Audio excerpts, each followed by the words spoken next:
अस्सलाम वालेकुम फ्रेंड्स, कैसे हैं आप सब। आई होप आप सब खैरियत से होंगे, मज़े में होंगे। और खैर मैं नावल तो अपलोड नहीं कर रही, जो मैं आपसे कहूँ कि नावल भी अपलोड कर रही हूँ। खैर अब करूँगी क्योंकि यूँ कह लें थोड़ा मसरूफ़ थी, मेरी शादी थी और शादी की वजह से ना बस ये काफ़ी दिन मैं बिज़ी ही रही हूँ, बाज़ारों के चक्कर वगैरह लगते रहे मेरे।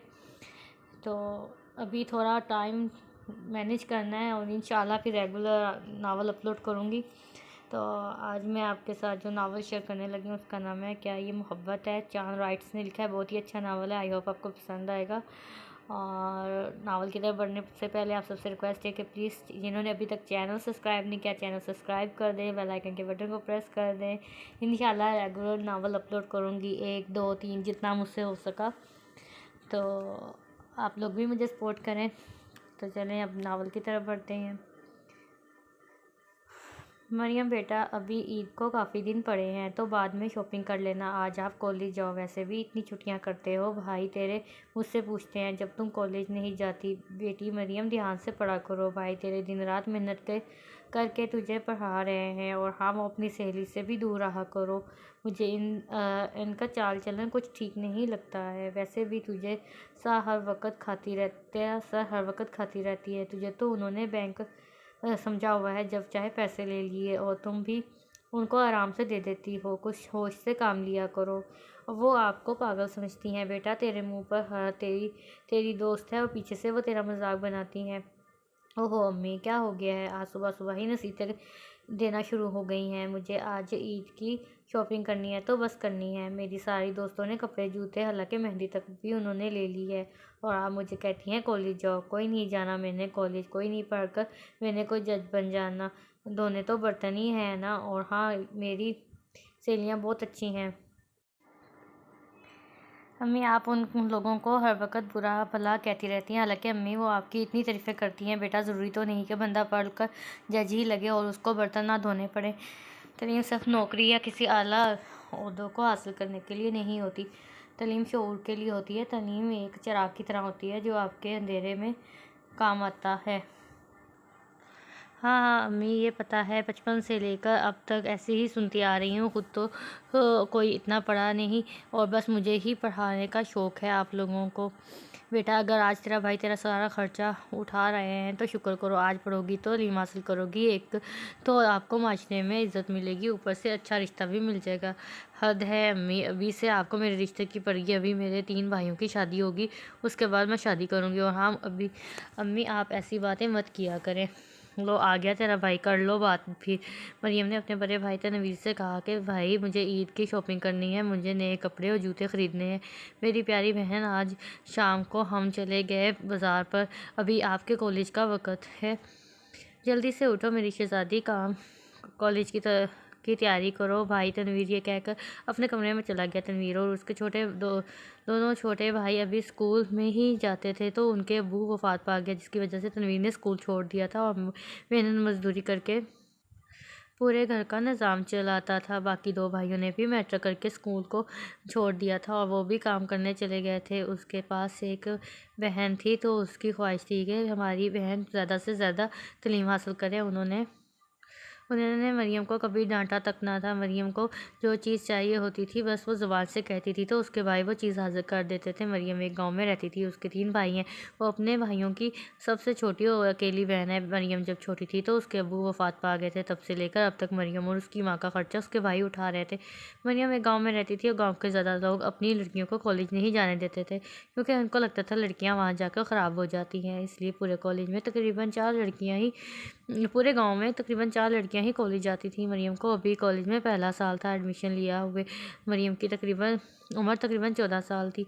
मरियम अपने मोहल्ले और गांव की खूबसूरत लड़की थी। उसकी आंखें बिल्ली की जैसी थी और उसकी रंगत बिल्कुल सफ़ेद थी। उसके बाल काले और लंबे थे। वो कॉलेज जाते वक्त हिजाब पहना करती थी। मरियम गांव से लेकर कॉलेज तक एक पिकअप में बैठ कर जाया करती थी। इसमें 3 लड़कियां और बाकी गांव के लड़के होते थे और वो पिकअप गांव से जल्दी निकल जाती थी और फिर अक्सर मरियम की कॉलेज से छुट्टी हो जाती थी। तो आज मरियम फिर बातों में लगी रही और उसकी गाड़ी निकल गई। मरियम जी अम्मा कहती भी रही, लेकिन मरियम जल्दी तैयार ना हो सकी। फिर मरियम तैयार हुई और उसका भाई तनवीर मरियम को छोड़ने कॉलेज किया। रास्ते में मरियम ने अपने भाई को एक लंबी फहरिस्त बताई जो अपनी चीज़ों की जो उसने ईद पर लेनी थी। भाई तनवीर ने हामी भर ली थी। कॉलेज आया, तनवीर छोड़कर वापस चला गया, लेकिन मरियम का आज जैसे पढ़ने को दिल ही नहीं था। क्लास में भी सुस्त बनकर बैठी थी, किसी से कोई बात नहीं की। सहेलियाँ भी उसका मुंह देखती रह रही थी। मरियम अब इसलिए भी परेशान थी कि उसने तो अपने भाई की अपनी एक लंबी फहरिस्त बता दी थी, लेकिन वो इन ख्वाहिशात को पूरा करने के लिए पता नहीं कितना मेहनत करते हैं। मरियम एक उलझी हुई लड़की है, अपने किए फैसलों पर शर्मिंदा हो इन फैसलों को वापस कर लेती है। गुर्बत बहुत बुरी चीज़ होती है, ख़ासतौर पर इन लोगों के लिए जिन लोगों का रोज़ का उठना बैठना वीर लोगों और ऊँचे लोगों के लिए होता है। मरियम कभी कभी सोचती थी कि वो कॉलेज ही छोड़ जाए, क्योंकि एक तो हर माह कॉलेज की फ़ीस अदा करनी बहुत मुश्किल हो जाती थी, और ऊपर से गाड़ी का किराया और वो भी बहुत से खर्चे हो जाते थे। और ऊपर से मरियम कॉलेज में इतना पढ़ती भी नहीं थी कि कोशिश बहुत करती थी, लेकिन उससे एक हद तक पढ़ा नहीं जाता था, क्योंकि उसके ज़हन में एक ही बात अटकी हुई थी कि पढ़कर मैंने क्या करना है, बस घर के काम ही तो करने हैं, बस पासिंग मार्क्स ही काफ़ी हैं, क्या करने ग्रेड लेकर। आज मरियम क्लास में बैठी बस यही सोच रही थी कि उसके साथ वाली सहेलियाँ अपनी ईद की शॉपिंग एक दूसरे को बता रही थी। यार, जिनके पास ज़्यादा पैसा आ जाता है वो फिर वो हर एक चीज़ खुल खुल कर बयान करने लग जाते हैं, वो भी इन लोगों के सामने जो एक लेवल तक शॉपिंग नहीं कर सकते। अमीर लोगों को इस चीज़ का एहसास करना चाहिए कि गरीब लोगों के सामने ऊंची ऊंची बातें करने से आपकी वैल्यू तो बढ़ जाएगी, लेकिन उस गरीब आदमी की इज्जत खुद की नज़रों में कम हो जाएगी। मरियम ने एक लड़की से पूछा, बताओ मरियम, क्या क्या शॉपिंग की है। मरियम आज दुखी थी। उसने कहा, यार, हम गरीब लोगों की शॉपिंग नहीं होती, हम लोगों ने उधार पर कपड़े वगैरह लेने होते हैं। हमारे भाई ईद के दिन भी काम पर होते हैं। हमारे घरों में ईद की खुशियाँ नहीं, मरने वालों का गम मनाते हैं। हमने क्या करना है शॉपिंग का, हमारी ईदें हमारी चारदीवारी में ही होती हैं। हमारी ईद की मेहंदी बर्तन धो धो कर उतर जाती है। हम ईद पर जूते नहीं लेती, क्योंकि हमने घर के बाहर कदम नहीं रखना होता। आप अमीर लोगों की ईदें होती हैं, आपके यहाँ शॉपिंग होती है, आप लोगों को गिन गिन कर शॉपिंग बताती हैं और इनमें से नखरे करती हैं, और ईद वाले दिन बाज़ारों में चलकर हमारे जैसे गरीबों के दिल जलाते हैं। मरियम ये सब कहकर रोने लग गई। मरियम को पता नहीं क्या हुआ था, आज उसकी सोच अलग ही लग रही थी। उसने आज तक इतना गहरा नहीं सोचा था। बाकी सहेलियाँ उसको चुप करवाती रहीं, लेकिन मरियम ने कहा, नहीं नहीं, आप लोगों मुझे चुप नहीं करवाओ, हम गरीब लोगों के नसीब में रोना ही होता है। हमने ईद, शादी, मेले पर, हर फंक्शन पर रोना ही होता है। हमारा कोई फंक्शन पूरा होता ही नहीं जब तक हम रोते नहीं। उसकी एक दोस्त ने कहा, मरियम, क्या बेखुद कर रही हो, हर बात पर गरीब गुर्बत। फिर मरियम एक पल के लिए सहम गई। फिर उसके बाद मरियम चुप कर गई, क्योंकि क्लास में मैडम आ चुकी थी। आज मरियम ने सोच लिया था कि आज के बाद वो कॉलेज में नहीं आएगी, वही घर में रहकर पढ़ लिया करेगी। आखिर कब तक भाइयों के खून पसीने की कमाई को यूं बर्बाद करेगी। छुट्टी का वक्त हुआ, मरियम गाड़ी में बैठकर घर आई और सारे रास्ते परेशान रही। घर पहुंची तो उदास चेहरा था, परेशान लग रही थी। वो किसी से कुछ भी नहीं बोली, सीधा कमरे में आकर लेट गई, और फिर उसकी आंख लग गई और सुई। उसकी माँ ने मरियम की ऐसी हालत देखी तो उसको लगा कि उसने ईद की शॉपिंग नहीं की, तो इसलिए उदास और परेशान है। माँ की वो एक इकलौती और लाडली बेटी थी, इसलिए उसकी हालत वो बर्दाश्त नहीं कर सकती थी। वो पड़ोस में गई, किसी से पैसे उधार पकड़े और लाकर तनवीर को दिए और कहा कि जो मरियम कहती है उसको वो चीज़ें खरीद कर दो। जो काम तनवीर और उसके भाई करते थे उसको अभी पैसे नहीं मिलते थे, शायद मिलते भी तो उनको ईद के बाद मिलने थे। तनवीर को पता था उसकी माँ उधार पैसे पकड़ कर लाई है, लेकिन वो अपनी बहन को उदास नहीं देख सकता था। बाजार में गया, जो मरियम ने चीज़ें बताई थी, इन पैसों से आधी वो चीज़ आई और कुछ चीज़ें तनवीर ने उधार पर खरीद ली। तनवीर को बाजार में शाम हो चुकी थी, तब तक मरियम उठ चुकी थी। मरियम ने माँ से तनवीर का पूछा तो उसने कहा कि वो आपके लिए शॉपिंग करने गया है। वहाँ क्यों गया है और पैसे कहाँ से लिए हैं। उसने माँ ने झूठ बोला कि बेटा, तेरे भाई को काम के पैसे मिल गए हैं, इसलिए वो बाज़ार में गया है। लेकिन अम्मी, मुझे नहीं लेनी कोई चीज़, बस क्योंकि क्यों नहीं लेनी बेटा, कल से परेशान करके रखा है सबको। भाई भी आपकी वजह से परेशान थे। अम्मी, मैं सूट और जूतों के लिए परेशान नहीं थी, मुझे अच्छा नहीं लगता, भाई इतनी मेहनत करके आए हैं और मैं इन पैसों को अपनी ख्वाहिशात पर उड़ा दूँ। अम्मी, आज के बाद मैंने कॉलेज भी नहीं जाना, बस घर में ही रहकर पढ़ लिया करूँगी। मेरी बेटी, ऐसा क्यों सोच रही हो? आपके भाई ने तो आज तक ऐसा नहीं सोचा कि नहीं, मेरा बच्चा ऐसा नहीं सोचते। आप पढ़ो, ये हमारी सबकी ख्वाहिश है। बेटा, आपके भाई तो दिन रात तुझे देख देख कर खुश होते हैं। उन्होंने ऐसा कभी नहीं सोचा कि उनका पैसा आप पर खर्च हो रहा है, बल्कि वो तो कहते हैं कि हम और ज़्यादा मेहनत करके अपनी बहन को कहीं अकेडमी में भी भेजेंगे। अम्मी, अगर वो नहीं सोचते तो मैं तो सोचती हूँ। अम्मी, मेरा पढ़ने को दिल नहीं है। मैं रोज़ ज़बरदस्ती खुद को कॉलेज ले जाती हूँ। मुझे इस कॉलेज में नहीं पढ़ना जहाँ हम जैसों की जगह ही नहीं बनती, तो मैं खुद को वहाँ पर ज़बरदस्ती क्यों बंद करके रखूँ? अम्मी, बस अब ने फ़ैसला कर लिया है। मैंने भाई के साथ फैक्ट्री में काम करूँगी। वो वापस आकर पढ़ लिया करूँगी। इसका भाई पापड़ बनाने वाली फैक्ट्री में काम करता था। वहाँ पर लड़कियाँ और लड़के इकट्ठे काम करते थे। फिर उसके बाद तनवीर भी घर आ गया। उसके हाथ में एक बड़ा शॉपर था। वो मरियम के पास आया, उसके माथे को बुसा दिया और कहा, बताओ, और मेरी बहन को क्या क्या चाहिए? ये जो आपने मुझे फ़ीस दी थी, ये तो यार बहुत कम पैसों से सब कुछ आ गया। कुछ महंगी चीज़ें तो बताती। ये तनवीर जानबूझकर कह रहा था ताकि मरियम के दिल में ये ना जाए कि उसके भाई के पास पैसे नहीं थे। और पता नहीं ये इतनी महंगी चीज़ें कहाँ से ले आया। तनवीर, बेटा, मरियम कहती है आज के बाद वो कॉलेज नहीं जाएगी, बस घर में रहकर पढ़ा करेगी। तनवीर ने मरियम की तरफ देखा, कहा, क्यों? मेरी शहज़ादी को किसी किस्म की कमी है? क्यों नहीं जाना कॉलेज? भाई, बस अब मुझे से नहीं पढ़ा जाता। जो पढ़ती हूँ वो याद ही नहीं रहता, भूल जाती हूँ। भाई, सच में मैं जिसे अब कॉलेज नहीं जाया जाता, बस मैं घर में रहकर ही पढ़ लिया करूँगी और जिस चीज़ की मुझे समझ ना आई मैं फ़ोन करके अपनी सहेलियों से पूछ लिया करूँगी। मेरी प्यारी, अगर आपको किसी ने कुछ कहा है या किसी किस्म की परेशानी है तो मुझे बता दो। मुझे नहीं, मेरे भाइयों के होते हुए मुझे भला कौन कुछ कह सकता है? वो तो वैसे भी मैं थक जाती हूँ रोज़ कॉलेज जाकर, फिर मुझसे कुछ पढ़ा भी नहीं जाता। घर में रहूँगी तो कॉलेज के आने जाने का वक़्त होता है, वो भी बच जाएगा और मैं आराम से पढ़ लिया करूँगी। अभी मरियम और उसकी माँ ने तनवीर का काम करने का नहीं बताया था। तनवीर ने कहा, अच्छा ठीक है, फिर ये अपने छोटे भाइयों को भी बता दो। वो ये ना समझे कि तनवीर ने खर्चे की वजह से हमारी बहन को घर बैठा लिया। फिर रात को मरियम ने अपने दोनों भाइयों को कॉल करके बताया तो वो भी काफ़ी परेशान हुए, लेकिन मरियम ने इनको भी राज़ी कर लिया। रात को मरियम सोने लगी तो उसकी आंखें नम थीं। वो कॉलेज के बारे में सोच कर परेशान थी। उसको वो दिन याद आ रहे थे जब वो पहली दफ़ा कॉलेज गई थी। तो वो सब कितने खुश थे। मरियम इस रात सोई नहीं थी खुशी की वजह से कि सुबह उसने पहली दफ़ा कॉलेज जाना है। उसके भाई, उसकी माँ कितने खुश थे। मरियम कहकर के दिल में अब बस ये बैठ गया था कि भाई को ख़र्चा नहीं करवाना, बस अब वो खुद कमा कर खुद खाऊंगी और अपने घर में ही दूंगी। और भी लड़कियां हैं जो काम करती हैं, मैंने कर लिया तो कोई जुल्म हो जाएगा। उसने अपने आप को दिलासा दे देकर बहुत मजबूत कर लिया था। बस उसकी अब ये ख्वाहिश थी कि काम पर जाएगी और फिर वापस शाम आकर पढ़ा करेगी। अब मरियम कॉलेज नहीं जाती थी, अम्मी के साथ घर के काम करती थी और कभी कभी पढ़ भी लिया करती थी। उसकी सहेलियां मरियम के घर भी आती और कॉलेज में ना आने की वजह भी पूछती, लेकिन मरियम ने उनको कहा था कि घर में काफ़ी काम होते हैं, अम्मी से होते नहीं तो इसलिए नहीं आती। दिन गुजरते गए, ईद आई तो उसको दूसरे भाई भी घर आए। बस ईद वाले या शादी वाले दिन ही सब घर में इकट्ठा हुआ करते थे, बाकी दिनों में तो सब अपने अपने कामों में मसरूफ़ होते थे। ईद वाले दिन बस मरियम ने ही नए कपड़े पहने थे, बाकी सब भाइयों ने पुराने कपड़े इस्त्री करवा कर पहने थे। उसकी माँ ने तो तब से नए कपड़े पहनना छोड़ दिए थे जब से उसका खामन फोत हुआ था। वैसे भी वो ईद वाले दिन उनको याद करके रोती थी। ईद वाले दिन मरियम को ईदी मिली, उसके चाचू भी आए, मामू भी। मरियम ने तकरीबन 8,000 रुपये ईदी इकट्ठी हुई थी और ये मरियम के लिए बहुत बड़ी रकम थी। शाम को सब खाना खा रहे थे, पड़ोस से वही आंटी आई जिसने मरियम की अम्मी को कहा था जो पैसे उधार लिए थे वो वापस दे दो। आपने कहा था जब आपके बेटे आएंगे तो आप वापस कर देंगी, अब वापस कर दो। मरियम की माँ और उसके भाई परेशान होंगे क्योंकि उनको काम के पैसे नहीं मिले थे, लेकिन वो आंटी बातें सुनाना शुरू हो गई थी। मरियम से बर्दाश्त नहीं हुआ। उसको जो ईदी मिली थी उसने इस आंटी को दे दी और उसका शुक्रिया अदा किया और फिर वो आंटी चली गई। उसके भाई मरियम के सामने काफ़ी शर्मिंदा थे। सबके चेहरों पर उदासी छा गई थी। एक एक करके सब भाइयों ने खाना छोड़ दिया और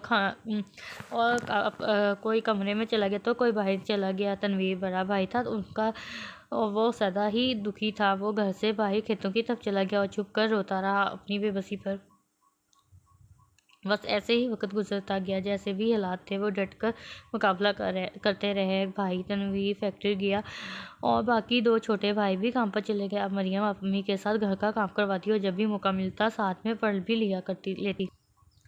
भाइयों को पैसे मिल गए थे और जो मरियम की ईदी बनी थी वो भी तनवीर ने मरियम को वापस कर दी थी। मरियम ने तनवीर से कहा था कि भाई मुझे भी अपने साथ काम पर ले जाया करो, घर में परेशान सी रहती हूँ। तनवीर ने कहा शहजादी अगर मैं तुझे काम पर ले गया चला गया तो बाकी सारे गाँव वाले क्या कहेंगे कि तनवीर अब अपनी बहन की कमाई खाता है। हमारे मोहल्ले के लोग भी हमें बातें सुनाएंगे। सो बाकी फैमिली के लोगों ने कहा कि कॉलेज छुड़वा कर बहन को अपने साथ काम पर ले जाते हुए तनवीर ने मरियम को बहुत समझाया, लेकिन वो फैसला कर चुकी थी कि उसने कहा तनवीर भाई बाकी लड़कियां भी तो फैक्ट्री में काम करती हैं, वो भी तो किसी की बहनें और बेटियां किसी की बेटी हैं।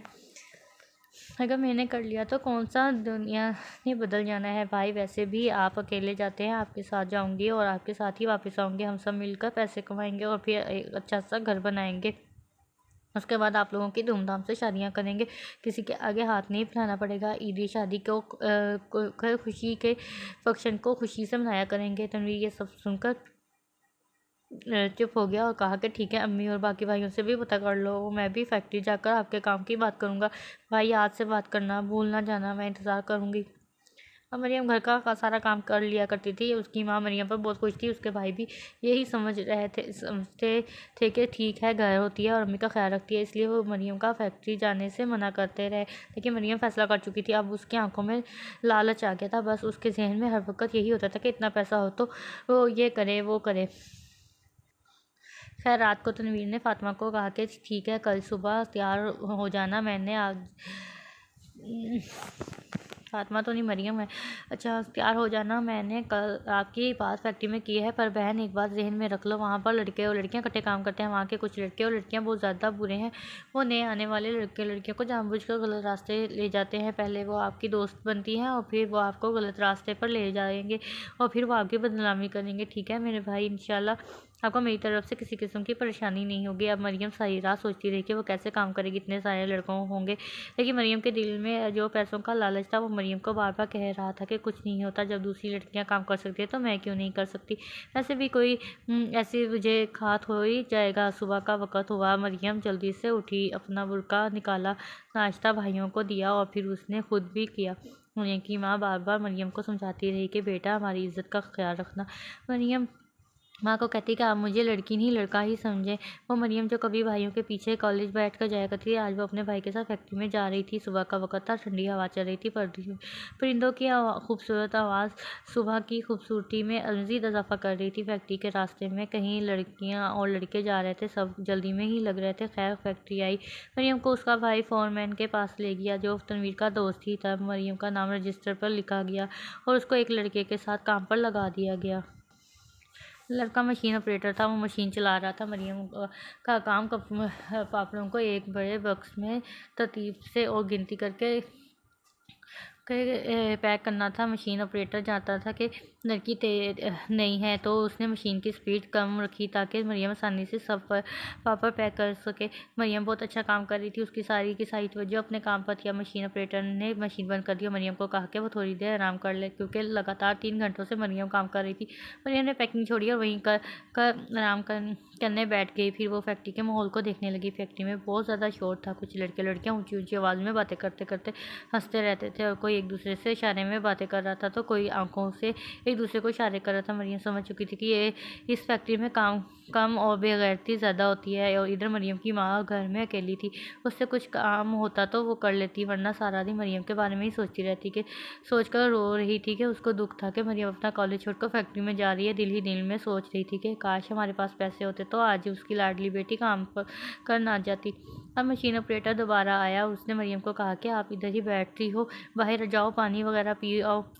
मरियम ने कहा कि शुक्रिया भाई, मुझे प्यास नहीं। इसके बाद वो उस लड़के ने दोबारा मशीन चलाई। मरियम ने फिर अपना काम जारी रखा। मरियम काम के वक़्त किसी से भी कुछ ना बोलती। वहाँ तनवीर बार बार मरियम के पास चक्कर लगाता रहा, मरियम का हालचाल पूछता रहा। बस आज दिन ऐसे ही गुजर गया। मरियम का पहला दिन था तो मरियम ने बहुत से ही मेहनत से काम किया। इसके बाद छुट्टी हुई कुछ लड़कियां और आंटियां गाड़ी में बैठकर घर जा रही थी, तो कुछ पैदल और कुछ लड़कियां मरियम की तरह बाइक के पीछे बैठकर जा रही थी। भाई तनवीर ने मरियम से पूछा कि कोई मसला तो नहीं या किसी से कोई बात तो नहीं की। मरियम ने कहा, नहीं भाई, ऐसी कोई बात नहीं। मरियम घर मरियम घर पहुंची, अपनी माँ को ज़ोर से सीने से लगाया, अम्मी का हाल चाल भी पूछा और डांटी के अम्मी, आपने काम क्यों किया? मैं आ गई हूँ ना, तो मैं खुद कर लूँगी। आप सारा दिन फ्री रहा करें मेरी माँ, मैं ये सब कर लिया करूँगी। उसकी माँ ने कहा, बेटा फैक्ट्री में करोगी या घर का थक जाया करोगी? मरियम ने कहा, अम्मी आप परेशान ना हो, मैं सारा काम कर लूँगी। वैसे भी फैक्ट्री में इतना काम नहीं होता, मैं तो आज बिल्कुल ज़रा सी भी नहीं थकी। मरियम ने अपनी माँ के साथ घर का काम भी करवाया और फिर रात को मरियम ने किताबें निकालने पर थकावट की वजह से मरियम को नींद आ गई और वो ऐसे ही सो गई। फिर सुबह हुई और मरियम फैक्ट्री जाने के लिए तैयार हुई। फिर इसी रास्ते से जाते हुए मरियम फैक्ट्री में जा पहुंची। इस फैक्ट्री में ज़्यादा तादाद बड़ी और उम्र की आंटियों की थी। उसके बाद लड़कियों को भी फिर चंद लड़कियां थीं। उन सब लड़कों में मरियम खूबसूरत और प्यारी थी, लेकिन मरियम हर वक्त बुर्के में रहती थी। उसकी सिर्फ आंखें ही नज़र आती थी, पर वो आंखें किसी को भी दीवाना कर सकती थी। आज मरियम भी फैक्ट्री में गई, लेकिन आज मशीन ऑपरेटर कोई और था। वो एक खूबसूरत लड़का था, उसकी आंखें भूरी थीं, उसका कद भी लंबा था, वो पढ़ा लिखा भी था। मरियम ने जब इसको पहली दफ़ा देखा तो दिल में माशाल्लाह का। मरियम बैठी थी मशीन के पास, वो आया और उसने सलाम किया। मरियम ने वालेकुम सलाम कहा। फिर इस लड़के ने कहा कि मशीन चलाने लगा हूँ, तैयार हो जाओ। मरियम ने कहा, जी मैं तैयार हूँ। उस लड़के ने मशीन की स्पीड तेज़ की हुई थी। मरियम भी बहुत तेज़ी से काम कर रही थी। लड़के ने जानबूझकर और स्पीड तेज़ कर दी, लेकिन मरियम ने कोई गिला शिकवा नहीं किया। बस जितना मरियम से काम हो सकता था वो कर रही थी। इस लड़के को लगा के था कि शायद मरियम उसको आवाज़ देगी, लेकिन मरियम ने एक भी आवाज़ नहीं दी थी। हालांकि काम इतना ज़्यादा हो गया था कि ब्रेक के वक्त भी बेचारी मरियम काम करती रही। आसपास सब लड़के यहाँ खाना खा रही थी और मरियम काम कर रही थी। सब लड़कियाँ मरियम को देख देख कर हंस रही थी और वो लड़का भी दूर से बैठा मरियम को देख रहा था, लेकिन मरियम मजबूती रही, ज़रा सी भी शर्म महसूस नहीं की। अपने काम से काम रखा। फिर तनवीर आया, उसने देखा कि मरियम अभी तक काम कर रही है, फिर उसने मरियम की मदद की, लेकिन अब ब्रेक का वक्त ख़त्म हो चुका था। तनवीर फिर अपने काम पर चला गया। इस लड़के ने फिर मशीन तेज़ चलाई, काम बढ़ता ही गया। मरियम काम तो कर रही थी, लेकिन इतनी जल्दी से उससे सारा काम ख़त्म नहीं किया जा रहा था। इतना काम पड़ा था कि फोरमैन आया। उसने मरियम को कहा कि बहन, इतना सुस्त काम करोगी, थोड़ी जल्दी करना पड़ेगा। मरियम इस लड़के को देखती और दिल ही दिल में कहती, कितना सख्त दिल है ये लड़का, इसको ज़रा सी भी शर्म नहीं आती कि मशीन ऐसा कर दे। सुबह से एक बार भी उसने मुझे इतना भी नहीं कहा कि जाओ कर पानी पी लो। मरियम को इस पर बहुत गुस्सा आ रहा था, लेकिन मरियम क्या कर सकती थी। वो मशीन ऑपरेटर और सीनियर था और मरियम को काम पर आए भी 2 दिन हुए थे। खैर, छुट्टी का वक्त हो गया। लड़के ने मशीन बंद की और मरियम के पास आकर कहा, अपनी स्पीड तेज़ करो वरना ऐसे ही बैठी रहोगी। मरियम ने कहा, इंशाल्लाह बहुत जल्दी करूँगी। इन सब लड़के और लड़कियां घर को जाने लगीं, लेकिन मरियम अभी तक वो काम कर रही थी। तनवीर आया और उसने भी कहा, मरियम अपने काम की स्पीड तेज़ करो वरना ऐसे ही बैठी रहोगी। मरियम ने कहा, भाई आज मुझे 2 दिन हुए हैं, सब कुछ इतना जल्दी तो नहीं हो सकता ना। फिर तनवीर ने उसकी मदद की और काम ख़त्म हो गया। उसके बाद वो घर को आने लगे। मरियम को आज काफ़ी ज़्यादा भूख और प्यास भी लगी थी। आज काम पर ही उसको इतना भी वक्त नहीं मिला था कि वो पानी तक पी सके। घर आई, पानी पिया और सीधा कमरे में जाकर लेट गई। अपने कॉलेज के दिन याद करके रोने लगी। मरियम को आज बहुत दुख हुआ था जब उसने देखा कि सब लड़के और लड़कियाँ उस पर हंस रहे हैं। मरियम ने भी अपने आप से वादा किया कि जो कुछ मर्जी हो जाए, मैं अपने काम से की स्पीड इतना ज़्यादा करूँगी कि सब देखते रह जाएंगे। बस वो ऐसे ही अपने आप से बातें करते हुए सो गई। उसकी माँ ने मरियम को शाम के वक्त उठाया और खाना दिया। अब वो 2 दिन ही में इतनी तब्दीली आ गई थी कि मरियम ने घर में आकर माँ के साथ काम भी नहीं करवाया। खाना भी उसकी माँ ने बनाया। मरियम ने बैग की तरफ देखा, फिर नहीं था। और वैसे भी वो अभी शुरुआत थी। मरियम आज इतना थकी हुई थी कि उसने खाना खाया और खाने के बाद फिर सो गई। उसकी आंख सुबह तनवीर की आवाज़ से खुली। मरियम, उठ जाओ, काम पर जाने का वक्त हो गया। मरियम जल्दी से उठी, नाश्ता किया और कुछ खाना साथ भी ले गई। ब्रेक के वक्त पे खाने के लिए फैक्ट्री पहुंची तो मरियम को लेट हो चुकी थी। मरियम जल्दी से अपनी मशीन के पास गई तो देखा लड़का इकट्ठा हुआ पड़ा था और वो लड़का मशीन पर बैठा मरियम को देख रहा था। मरियम ने जल्दी से काम करना शुरू कर दिया। फिर इस लड़के ने मरियम से कहा कि आपको सीनियर को सलाम तो करना चाहिए। मरियम ने कहा, अस्सलाम वालेकुम। लड़का फिर हंसने लगा और कहा, सलाम काम इस वक़्त किया जाता है जब आप अपने सीनियर को देखो और आपने काम करने के बाद सलाम किया। लेकिन आइंदा याद रखना कि जब भी काम पर आओ तो सबसे पहले अपने सीनियर को सलाम करो और फिर बाद में काम। मरियम ने कहा, ठीक है। इस लड़के ने आज काला सूट पहना हुआ था, उसके बाल लंबे और काले थे और उसका रंग भी गोरा था। मरियम को इस बात पर गुस्सा नहीं आ रहा था, बल्कि वो बड़े आराम से उसकी बातें सुन रही थी। वो लड़का इतना खूबसूरत है कि हर 2 मिनट बाद कोई ना कोई लड़की किसी बहाने से उससे बात करने आ जाती थी। हालांकि कुछ लड़कियों ने मरियम को भी कहा था कि आप हमारी जगह काम कर लो, हमें इस लड़के के साथ काम करने दो। करने दो। मरियम ने इनको साफ इनकार कर दिया। लेकिन मरियम से तो इस लड़के की जैसे कोई पुरानी दुश्मनी थी। वो मशीन की स्पीड इतनी तेज़ करता कि मरियम को सर उठाने की भी फुर्सत नहीं मिलती थी। हालांकि कभी कभी मरियम उसको आंख चुरा कर देख भी लेती कि शायद उसको शर्म आ जाए, लेकिन वो लड़का अपने काम से काम रखता। आज भी काम बहुत ज़्यादा इकट्ठा हो गया था। वो लड़का ये सब देख रहा था। फिर वो मशीन से नीचे उतरा और मरियम के पास आया। मरियम को कहा कि आहिस्ता आहिस्ता सब सीख जाओगी। फिर वो मशीन बंद करके बाहर चला गया। मरियम जल्दी से जमाशुदा काम करने लगी। अब उस लड़के को बाहर गया है। काफ़ी देर हो चुकी थी। फोरमैन ने दोबारा इस लड़के का मरियम से पूछा, लेकिन मरियम ने कहा कि वो बाहर गया है। अब मरियम के पास कोई काम नहीं था। वो फैक्ट्री में बाकी लड़कियों को देखने लगी। कुछ काम लड़कियां बहुत ज़्यादा तेज़ी से काम कर रही थी, हालांकि लड़कों से भी तेज़। और कुछ लड़कियां मोबाइल फ़ोन लगी हुई थी, कुछ तो वैसे ही लड़कों के साथ मसरूफ़ थी। फैक्ट्री का माहौल बहुत ख़राब था। इस फैक्ट्री का फोरमैन भी ठीक नहीं था। वो भी जानबूझकर लड़कियों को तंग करता था। इस फैक्ट्री में जितनी भी लड़कियां काम करने आती थी वो सबकी सब गरीब थी। वो मजबूरन काम करने आती थी ताकि उसके घर के अखराजात चलते रहे। इस फैक्ट्री में कुछ लड़कियों की माँ भी काम करती थी। अक्सर इसी फैक्ट्री में बैठकर कुछ लोगों के रिश्ते भी तय हो जाते थे। काफ़ी देर बाद वो लड़का वापस आया। शायद वो नहाने गया हुआ था, क्योंकि उसके बाल गले थे, वो गले में कपड़े भी। जबकि वो लड़का अकेला था। तब तक ब्रेक का वक़्त हो चुका था। मरियम अपना खाना खाने लगी तो खाना खाने लगी तो इसने लड़के की तरफ देखा। मरियम नरम दिल लड़की थी। इसने कहा कि सर जी खाना खा लें, लेकिन इस लड़के ने खाना खाने से इनकार कर दिया। कहा, शुक्रिया आपका। और उसने मज़ीद कहा कि मेरा नाम हैदर है और मैं सर नहीं हूँ, आज के बाद मुझे हैदर ही कहा करना। और उसके बाद उसने मरियम का नाम पूछा, जो कि मरियम ने बता दिया। उसके बाद तनवीर भी आ गया और वो मरियम के पास बैठ गया। उसने मरियम से पूछा कि आज आपका कोई मसला तो नहीं ना, काम आसान तो है। मरियम ने कहा कि भाई मुझे कोई मसला नहीं है और मेरा काम भी ठीक है। दोनों बहन भाई ने मिलकर खाना खाया। फिर ब्रेक का वक़्त हो गया और तनवीर वापस चला गया। अब मरियम हैदर की तरफ देखती रही कि कब वो मशीन स्टार्ट करे। थोड़ी देर बाद वो हैदर ने मरियम को कहा कि आज काफ़ी ज़्यादा रेस्ट होगी है, तो अब मैं मशीन की स्पीड तेज़ रखूँगा और आपको भी तेज़ तेज़ काम करना पड़ेगा। मरियम ने कहा, ठीक है। हैदर ने मशीन चला दी। मरियम बहुत तेज़ी से काम कर रही थी। आज मरियम को काम आसान भी लग रहा था, लेकिन माल ऐसे जमा होता रहा। मरियम ठीक से वो माल भी नहीं समेट रही थी। छुट्टी का वक़्त हो गया, लेकिन आज फिर मरियम के पास काफ़ी माल इकट्ठा हुआ पड़ता। हैदर ने कहा कि अच्छा मरियम, आज आप चले जाओ, ये माल कल सुबह आकर पैक कर लेना। मरियम ने कहा, शुक्रिया सर। भी हैदर के चेहरे पर हल्की सी मुस्कुराहट आ गई। हैदर हंसते हुए बहुत प्यारा लग रहा था। इतना खूबसूरत लड़का मरियम ने पहले कभी नहीं देखा था। वो चौदहवीं के चांद के जैसा था। उसके होंठ गुलाब के फूलों से ज़्यादा सुर्ख थे। इसका चौड़ा माथा उसकी खूबसूरती में मज़ीद इजाफा कर रहा था। हैदर जो भी कपड़े पहनता था वो उसको खूबसूरत लगते थे। हैदर जब मरियम के पास से गुजरता था तो मरियम उसकी तरफ देखकर अंदर ही अंदर माशाल्लाह कहती थी।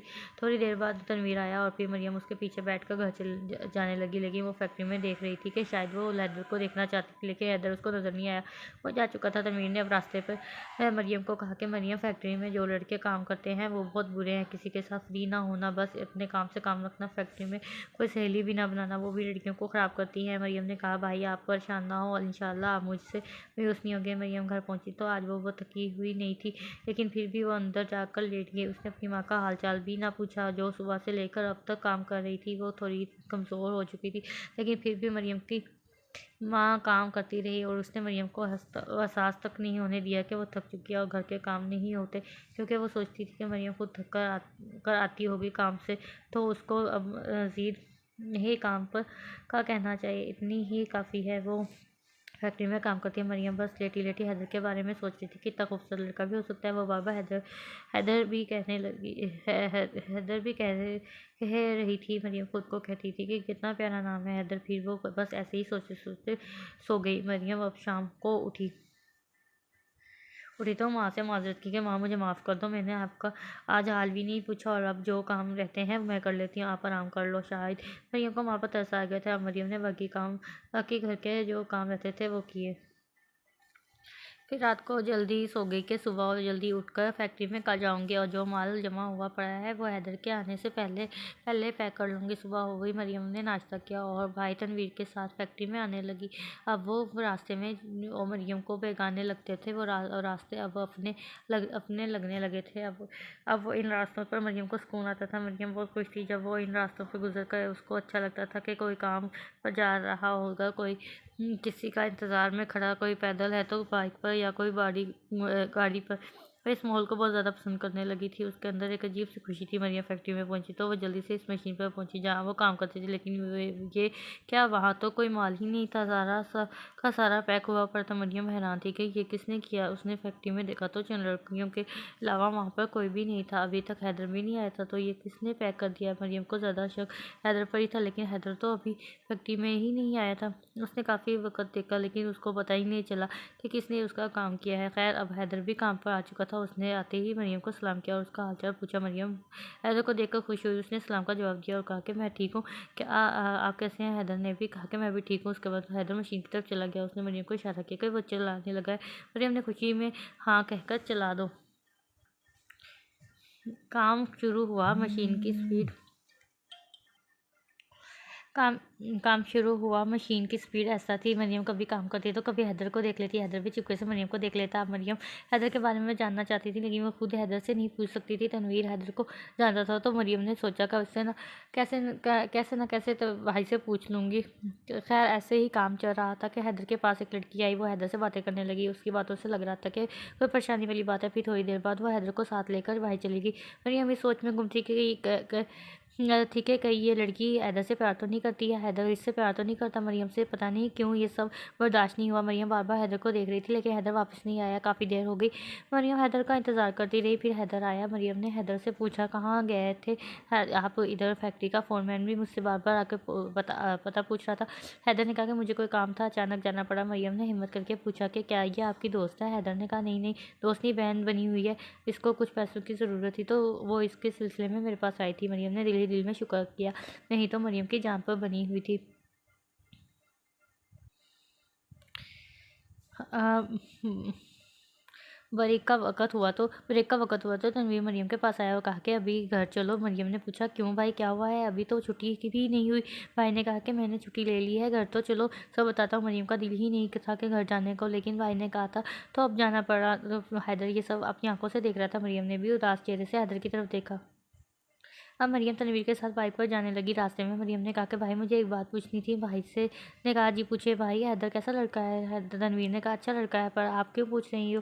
भाई वो मेरे साथ काम करता है इसलिए पूछ रही हूँ। तनवीर ने कहा कि हैदर बहुत अच्छा लड़का है, शरीफ है, लोगों की माँ बहन का ख्याल रखता है और सबकी मदद के साथ साथ इज्जत भी करता है। आज तक उसकी कोई भी बुरी बात नहीं सुनी मैंने। मरियम ने ये सब सुनकर बहुत खुश हुई। अब जब मरियम अपने घर पहुंची तो घर में काफ़ी लोग जमा थे, जिनमें सबसे ख़ास मरियम के चाचा और उसकी चाची थे। वो कभी कभी आते थे घर में, लेकिन आज ऐसे कैसे आ गए? और वो भी कुछ लोग थे जो घर में मौजूद थे। मरियम सबसे मिली और सीधा अपनी माँ की तरफ गई। और फिर मरियम ने अपनी माँ की तरफ देखा तो वो काफ़ी खुश नज़र आ रही थी।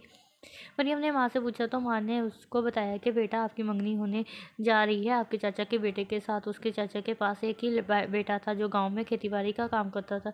मरियम ये सब सुना तो वह हैरान होगी कि माँ ऐसे कैसे मंगनी हो सकती है? मुझसे पूछा नहीं, मुझे बताया नहीं तक नहीं, और वो क्या वो मेरे लिए ठीक है? माँ ने कहा, बेटा आपको चाचा खुद हमारे घर आए हैं, अच्छी बात है, आपका बरादरी में रिश्ता हो रहा है, आप खुश होंगी रहोगी। वैसे भी वो घर का वाहिद मालिक है, घर भी उसके नाम पर है, मेहनती भी है, और मैं इस रिश्ते को कभी इनकार नहीं कर सकूँगी। बल्कि मैं तो हाँ, हाँ भी कर दी है, और आपके सारे भाई इस रिश्ते के लिए खुश हैं।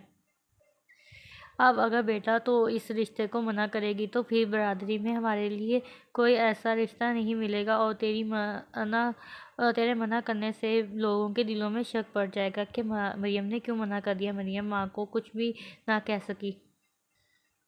कमरे में जाकर रोने लग गई कि मेरे घर वाले मेरे साथ ऐसा क्यों कर रहे हैं। मरियम की माँ बाहर गई तो उसने सबको मुबारकबाद दी कि मरियम मान गई है। हालांकि मरियम ने हाँ नहीं की थी। मरियम की चाची अंदर आई, उसने मरियम को कुछ पैसे दिए, फिर बारी बारी सब लोग आए, इन सब ने मरियम को पैसे दिए। मरियम का चाचा बहुत खुश था, उसने मरियम का माथा चूमा और कहा कि आप मेरी बेटी हो। लेकिन मरियम अंदर ही अंदर मरी जा रही थी। उसका बस नहीं चल रहा था कि वह सब चीज़ें और पैसे उनके मुँह पर ऊपर मार देती, लेकिन वो मजबूर थी अपनी माँ के आगे, अपने भाइयों के आगे और अपनी बरादरी के आगे। रात हो गई, सब अपने अपने कमरों में वापस चले गए। आज मरियम के घर वाले खुश थे, लेकिन वो खुद उदास थी। सारी रात रोती रही, खाना भी नहीं खाया उसने। वो सोचती रही कि हैरान थी कि घर वाले ऐसे भी कर सकते हैं। मसला रिश्ता करने से नहीं था, वो तो एक दिन होना ही था, पर रिश्ता क्या, किससे किससे जिससे वो कोई जोड़ ना था, वो ना ही कोई ऐसी इस लड़के में कोई बात थी जो मरियम खुशी खुशी रिश्ते के लिए मान जाती। शायद घर वालों को और बरादरी लगा था कि मरियम ने खुशी से रिश्ते के लिए हाँ कर दिया, लेकिन ये सब की गलतफहमी थी। सुबह हुई, मरियम उठी और उसने नाश्ता किया। किसी ने कुछ नहीं बोली। आज नकाब की जगह उसने हिजाब पहना। भाई तनवीर ने उससे पूछा कि आज फैक्ट्री में हिजाब पहनूंगी। मरियम ने कहा, नहीं, मुझे नकाब में गर्मी लगती है और मुझसे काम भी नहीं होता है, इसलिए आज के बाद मैं हिजाब में जाया करूंगी। आज मरियम का लहजा बदला हुआ था। उसने आज तक अपने घर में और भाइयों से ऐसे कभी बात नहीं की थी, पर उसको सब पर गुस्सा था क्योंकि मरियम अपने भाई तनवीर के साथ फैक्ट्री जा रही थी। रास्ते में उसने कहा कि भाई, आप मेरी मंगनी के बारे में फैक्ट्री में जिक्र ना कीजिएगा। तनवीर ने कहा, मैं पागल हूँ जो अपने घर की बातें बाहर करूँगा। मैं क्यों बताऊँगा, मैं पागल थोड़ी ना हूँ जो अपने घर की बातें फैक्ट्री में करूँगा। जी भाई, मुझे पता है, मैं तो वैसे ही कह रही थी। फैक्ट्री के गेट में दाखिल हुए मरियम बाइक से नीचे उतरी। फैक्ट्री में मौजूद लड़कों की नज़र मरियम पर पड़ी। सबके सब देखते रह गए क्योंकि मरियम बहुत ज़्यादा खूबसूरत थी और आज उसने हिजाब पहना हुआ था। मरियम अपनी जगह पर गई जहाँ वो काम करती थी। मशीन बंद पड़ी थी, अभी हैदर नहीं आया था, तो मरियम मशीन की सफाई करने लगी। उसने वो जगह भी साफ़ की जिस जगह पर हैदर बैठा करता था। हैदर के आने तक मरियम ऐसे ही टाइम पास करती रही। आखिर कुछ देर बाद हैदर भी आ गया। वो मरियम के पास आया सलाम करने, लेकिन मरियम को देखकर हैरान हो गया क्योंकि उसने पहले मरियम की आंखें ही देखी थी। आज उसने मरियम का पूरा चेहरा देख लिया था। उसने अपने आप पर काबू पाया और हमेशा की तरह मरियम को सलाम किया और हाल चाल पूछा। मरियम ने सलाम का जवाब दिया और अपनी खैरियत भी बताई। हैदर ने कहा कि काफ़ी जल्दी क्यों चले गए थे। मरियम ने कहा कि घर में कुछ काम था। ये बात मरियम ने उदास चेहरे से कही थी। उसके बाद हैदर ने मशीन चलाई। आज हैदर ने जानबूझकर मशीन की स्पीड ज़्यादा कर दी। वो चाहता था कि मरियम के पास माल जमा हो जाए। मरियम बार बार हैदर की तरफ देखती रही कि शायद हैदर मशीन की स्पीड कम कर दे, पर हैदर ने ना की। जब माल बहुत ज़्यादा हो गया तब हैदर ने मशीन बंद की और मरियम के पास आकर उसकी मदद करने लगा। अब हैदर उसको समझा भी रहा था कि जल्दी में पैकिंग कैसे होती है। मरियम बहुत खुश थी। वो मजाक में बार बार हैदर को जी उस्ताद कहकर पुकार रही थी। मरियम पूरी फैक्ट्री में बस हैदर से बात करती थी। उसकी और कोई दोस्त नहीं थी। मरियम ने हैदर से पूछा कि मुझे किसको अपना दोस्त बनाना चाहिए। पहले हैदर ने कहा कि किसी को भी नहीं मिलेगी। मरियम ने कहा कि मेरा दिल इधर नहीं लगता, आपसे ज़्यादा फ्री हूँ कि बात नहीं कर सकती, मुझे कोई अच्छी दोस्त चाहिए। फिर हैदर ने कहा कि जो इस दिन लड़की मेरे पास आई थी उसको दोस्त बना लो, मुझे वो अपना भाई मानती है, वो लड़की अच्छी भी है। हैदर ने कहा था कि मैं इसको कहूँगा कि वो तेरे साथ बैठा करे और बातें भी किया करे। ब्रेक का वक्त हुआ, सब खाने में मसरूफ़ हो गया। मरियम तनवीर का इंतजार कर रही थी। हैदर अपनी जगह पर बैठा हुआ था। अचानक हैदर ने अपनी जेब से एक चॉकलेट निकाली और वो मरियम को दे दी।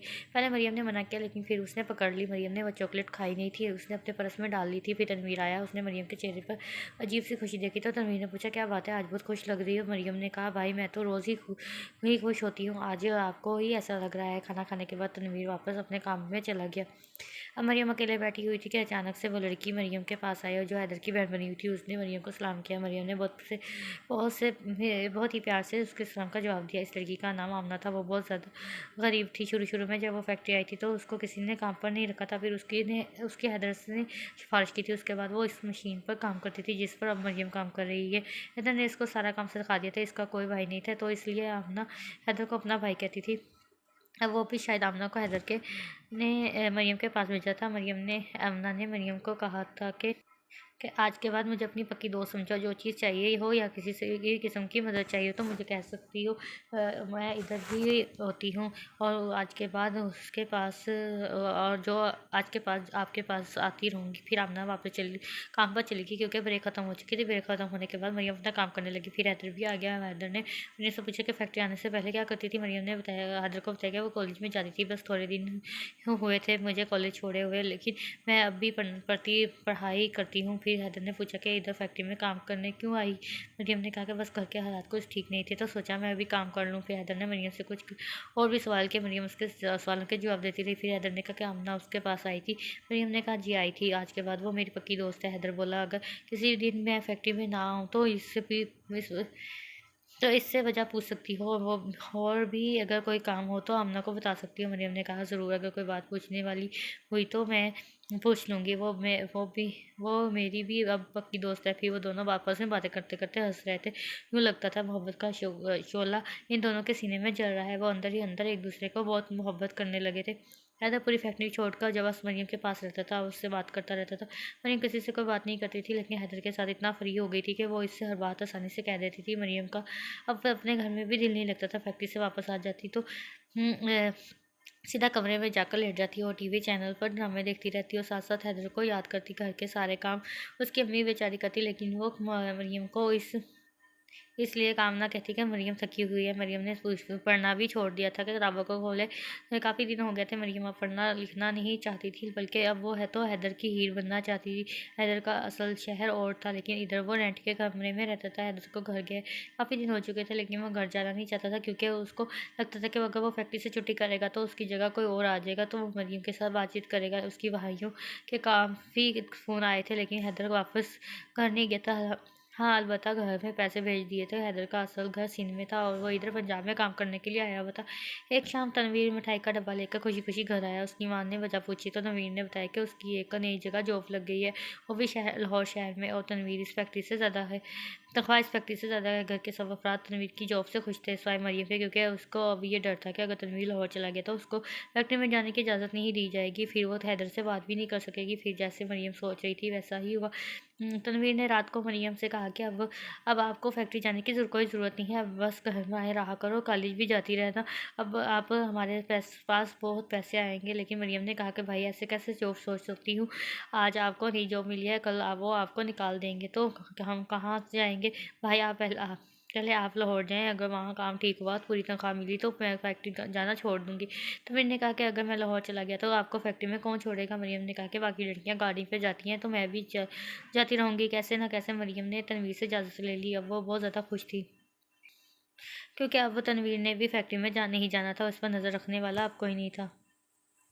रात को वही तनवीर ने गाड़ी वाले भाई को मरियम का बता दिया। अब गाड़ी सुबह आई, मरियम उस पर बैठकर फैक्ट्री चली गई और पीछे से तनवीर लाहौर शहर में चला गया। मरियम आज भी हजाब पहनकर फैक्ट्री में आई थी। वो खुद को बहुत ज़्यादा तैयार करके फैक्ट्री में जाती थी, कि यानी उसने पूरा मेकअप किया हुआ था। वो जानती थी कि वो हैदर को ज़्यादा से ज़्यादा पसंद आए।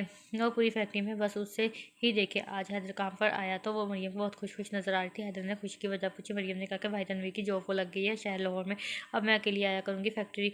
हैदर ने कहा कि वाह मुबारक हो, फिर तो मिठाई बनती है। मरियम ने कहा क्यों नहीं, वो खिलाएगी देगी। फिर अमना मरियम के पास आई। मरियम ने अपने पर्स से पैसे निकाले और आमना को दिए और कहा कि बाजार से मिठाई खरीद कर खुद और अपने भाई को खिला देना। आमना ने भी वजह पूछी तो मरियम ने उसको भी भाई तनवीर की जॉब के बारे में बताया। फिर आमना पैसे लेकर चली गई और उसने कहा कि वो कल मिठाई लेकर आएगी।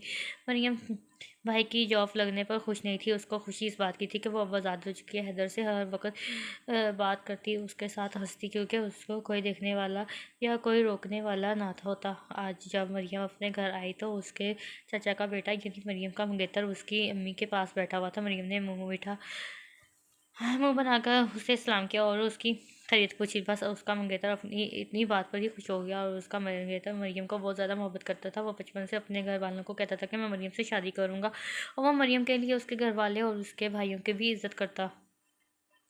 लेकिन मरियम के मंगेतर से बर्दाश्त नहीं होता था कि वो अकेली फैक्ट्री में जाए, इसलिए उसने अपनी चाची से कहा था कि वो मरियम को फैक्ट्री जाने से रोक दे। लेकिन अब मरियम की माँ के दिल में भी पैसों का लालच आ चुका था। वो कहती थी कि बेटा, जब आपकी मरियम के साथ शादी हो जाएगी तब जैसे आपका दिल करे कर लेना, लेकिन अब कैसे वो फैक्ट्री से काम छोड़ सकती है। और वैसे भी मरियम अपनी शादी के लिए पैसे इकट्ठा कर रही है। मरियम अपने मंगेतर को मीठे मुँह से बोला कि उसको खुश कर देती थी, इसलिए मंगेतर को भी लगता था कि मरियम उससे प्यार करती है। लेकिन उसको क्या पता था कि मरियम उसको दे रही है। अब सुबह हुई, आमना ने आज हिजाब भी पहनना भी छोड़ दिया। वो सुबह सिर्फ और सिर्फ दुपट्टा पहनकर फैक्ट्री जाने लगी थी। उसकी माँ ने मरियम को समझाया भी, लेकिन माँ की बातें कब मरियम पर असर करती थी। मरियम बात बात पर माँ को ताने मारती थी कि उसकी माँ नसीहतें तो करती है लेकिन मरियम को फैक्ट्री जाने से मना नहीं करती थी, क्योंकि उसकी माँ को पैसों का भी लालच था। लेकिन इस पैसे की लालच ने एक लड़की को नकाब से दुपट्टा पर ले आया था। गाड़ी आई, मरियम अंदर बैठने लगी तो वो भरी हुई थी, उसमें कोई गुंजाइश नहीं थी। मरियम ने ड्राइवर पर गुस्सा किया। ड्राइवर ने बड़ी मुश्किल से मरियम की जगह लेकर दी। मरियम इतना मुश्किलात तो सिर्फ हैदर के लिए उठा रही थी। हालांकि उसके भाइयों ने और उसकी माँ ने भी फैक्ट्री जाने से मना किया था, लेकिन मरियम का फैक्ट्री में जाने का मकसद ये होता था कि बस उसने हैदर को मिलना होता था। आज बहुत ज़्यादा मुश्किल से मरियम फैक्ट्री में पहुंची थी। वो थकी हुई थी। जब वो अपनी मशीन के पास पहुंची तो वो वहाँ पर हैदर मरियम से पहले आ चुका था। हैदर की दूर से मरियम पर नज़र पड़ी, जो कि बेहद खूबसूरत लग रही थी। आज कोई नकाब, कोई हिजाब नहीं था। आज वो सिर्फ दुपट्टा करके आई थी। अब हैदर से ज़्यादा रहा नहीं जाता, तो वो जल्दी से जल्दी मरियम को अपनी मोहब्बत का इज़हार करना चाहता था। मरियम हैदर के पास आई, सलाम किया और हाल पूछा। हैदर ने सलाम का जवाब दिया और कहा, मैं ठीक हूँ। मरियम ने पूछा, आज जल्दी फैक्ट्री में कैसे आ गए? हैदर ने कहा, क्या आपकी वजह से? मरियम हंसने लगी, क्योंकि वो हैदर की इस बात पर बहुत ज़्यादा खुश हुई थी। हैदर ने कहा कि तेरे बगैर मेरा दिल नहीं लगता। मैं नहीं चाहता कि कभी भी फैक्ट्री में छुट्टी हो और आप घर जाओ, बस इधर ही रहा करो। मेरी नज़रों के सामने तेरा चेहरा जब मेरे सामने होता है तो मैं दुनिया के सारे गम भूल जाता हूँ। मेरी भूख प्यास ख़त्म हो जाती है। मुझे अपने कमरे में आराम नहीं आता। तेरी आवाज़ को तरसता हूँ, तेरा इंतज़ार करता हूँ। जब पहली नज़र में आपको देखा था तब से तेरा आशिक हो गया हूँ। वहाँ ये मैं अपनी मोहब्बत का इज़हार कर रहा हूँ। मैं जानता हूँ मुझे इज़हार करना नहीं आता, पर शायद मैं अपने प्यार लफ्ज़ों में भी या ज़ुबान से बयान नहीं कर सकूँगा। आज जल्दी मैं इसलिए आया था कि आपसे इज़हार कर सकूं। मैंने बहुत मुश्किल से ये बात की है। मेरा दिल अब भी तेज़ से धड़क रहा है। प्लीज़ मरियम, मुझे गलत मत समझना। मेरी चाहत को ठुकराना भी मत। अगर आपने मेरा प्यार कबूल ना किया तो शायद मैं दोबारा इस फैक्ट्री में कभी भी ना आ पाऊँ और मैं अपना चेहरा भी आपको नहीं दिखाऊँगा। शायद तेरे बगैर इस फैक्ट्री में तो क्या पूरी दुनिया में भी कोई नहीं। मेरा हमदर्द, मेरा हमसफ़र बन जाओ। मरियम, मेरी ज़िंदगी में आकर मेरी ज़िंदगी मुकम्मल कर दो। मैं हर हाल में आपका साथ निभाऊँगा। मैं जान दे तक देने को तैयार हूँ, पर अब तेरे बगैर एक पल भी नहीं रह सकूँगा। हैदर मोहब्बत का इजहार करता ही जा रहा था कि उसके मुंह पर जो लफ्ज़ आ रहे थे वो अदा किए जा रहे थे। वो चाहता था कि मरियम को आज ही अपनी मोहब्बत दिखा दूँ। शायद वो अपना पूरा जोर लगा रहा था कि मरियम को राज़ी कर सके। मरियम उसकी बातें सुनती रही, खुद खामोश करी थी और हैदर के मुंह की तरफ देखती रही। उसने सोचा ही नहीं था कि हैदर कभी उसको इजहार करेगा, इसलिए उसकी समझ में नहीं आ रहा था कि उसको एक ख्वाब लग रहा था। वो सोच रही थी कि एक इतना खूबसूरत लड़का मुझे कैसे इजहार कर सकता है। लड़कियों की एक भी आदत होती है कि पहले वो मोहब्बत करती रहती हैं, जब वो उससे कोई इज़हार कर दे तो वो फिर सोच और शक में पड़ जाती है। अपने ज़हन में कई सवाल पैदा कर लेती हैं, जैसे कि क्यों करता है मुझसे मोहब्बत? इसको तो पहले किसी से भी मोहब्बत हो गई, इतनी जल्दी इतनी मोहब्बत कैसे हो गई? अब मरियम को भी हैदर पर यकीन नहीं आ रहा था। हालांकि खुद ऐसा सोचा करती थी कि हैदर कभी मुझे अपनी चाहत का इजहार करेगा। आज उसने किया है तो मरियम को हैरानगी हो रही है।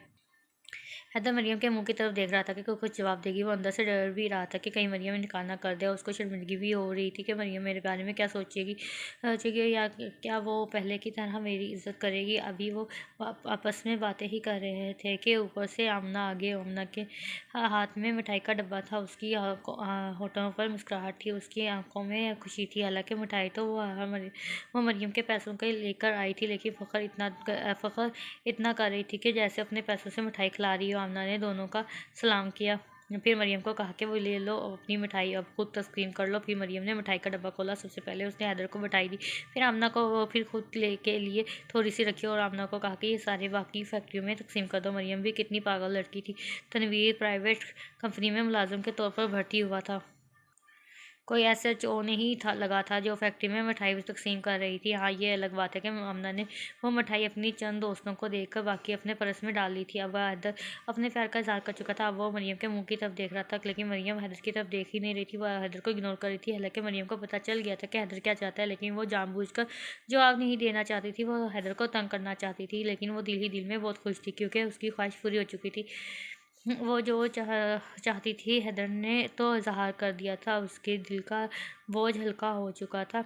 अब बेफिक्र होकर अपना काम कर रहा था, लेकिन वो मरियम की खामोशी की वजह से दिल ही दिल में डर रहा था, क्योंकि उसको लग रहा था कि मरियम के दिल में ऐसा कुछ नहीं, इसलिए तो कोई जवाब नहीं दे रही। अब छुट्टी का वक़्त करीब था। हैदर के दिल की बेचैनी बढ़ती जा रही थी। उसको मरियम के जवाब का शिद्दत से इंतजार था, लेकिन मरियम उसको जवाब देना नहीं चाहती थी। कि वो सोच रही थी कि पहले पहले हैदर को सब कुछ बताऊंगी अपनी मंगनी के बारे में, क्योंकि मरियम झूठ से अपनी मोहब्बत शुरू नहीं करना चाहती थी। मरियम के दिल में डर भी था कि अगर हैदर को मेरी मंगनी के बारे में पता चल गया तो कहीं फिर वो मोहब्बत से इनकार ना कर दे। मरियम एक अजीब सी कश्मकश में मुब्तला थी। छुट्टी का वक्त करीब था। हैदर उदास निगाहों से मरियम को देख रहा था। हैदर इसलिए उदास था कि शायद मरियम के दिल में इसके लिए ऐसा कुछ नहीं है, इसलिए तो उसने कोई जवाब नहीं दिया। तब से मेरी तरफ देख रही थी भी नहीं रही। अब छुट्टी हुई। मरियम हैदर के पास आई और बड़ी हिम्मत से कहा कि मुझे अपना फ़ोन नंबर दो। हैदर ने जेब से पेंसिल निकाली और एक पर्चे पर अपना नंबर लिख दिया कि मरियम दे दिया। मरियम ने नंबर पर्स में डाला और हैदर को शुक्रिया कहते साथ चली गई। हैदर ने मरियम को पीछे से आवाज़ लगा कर पूछा कि बात कब करोगी। मरियम ने कहा कि अपना नंबर ऑन रखना, मैं किसी भी वक्त बात कर लूँगी। अब हैदर खुश था। उसकी आंखों में अब साफ साफ खुशी नजर आ रही थी। इधर मरियम घर जाने के लिए बेताब थी। वो चाहती थी कि जल्दी से घर पहुँचकर हैदर से फ़ोन पर बात करे हमेशा की तरह। गाड़ी में मुश्किलात के साथ वो घर में पहुँची और उसने अपना हाथ मुँह धोया और खुशी से माँ के गले में लगने लगी। वहाँ पर माँ परेशान थी कि आज मरियम को क्या हुआ है, किस बात की इतनी खुशी है। कि क्योंकि गांव के अक्सर लोग तब ही माँ के गले मिलते हैं जब उनको कोई बड़ी खुशी मिली हो या कोई बड़ा गम। माँ भी खुश हो गई। उसने मरियम से दिल से मरियम की जो दुआएं दी, खुशी भी क्यों ना होती कि पैसे भी घर आ रहे थे और रिश्ते के लिए भी हाँ कर ली थी। अब मरियम ने अपनी माँ को कहा था कि मुझे बुखार है, कमरे में सोने जा रही हूँ, मुझे कोई तंग ना करे। इसने दरवाजे को अंदर से लॉक कर लिया था। अम्मी का मोबाइल उठाया, इस पर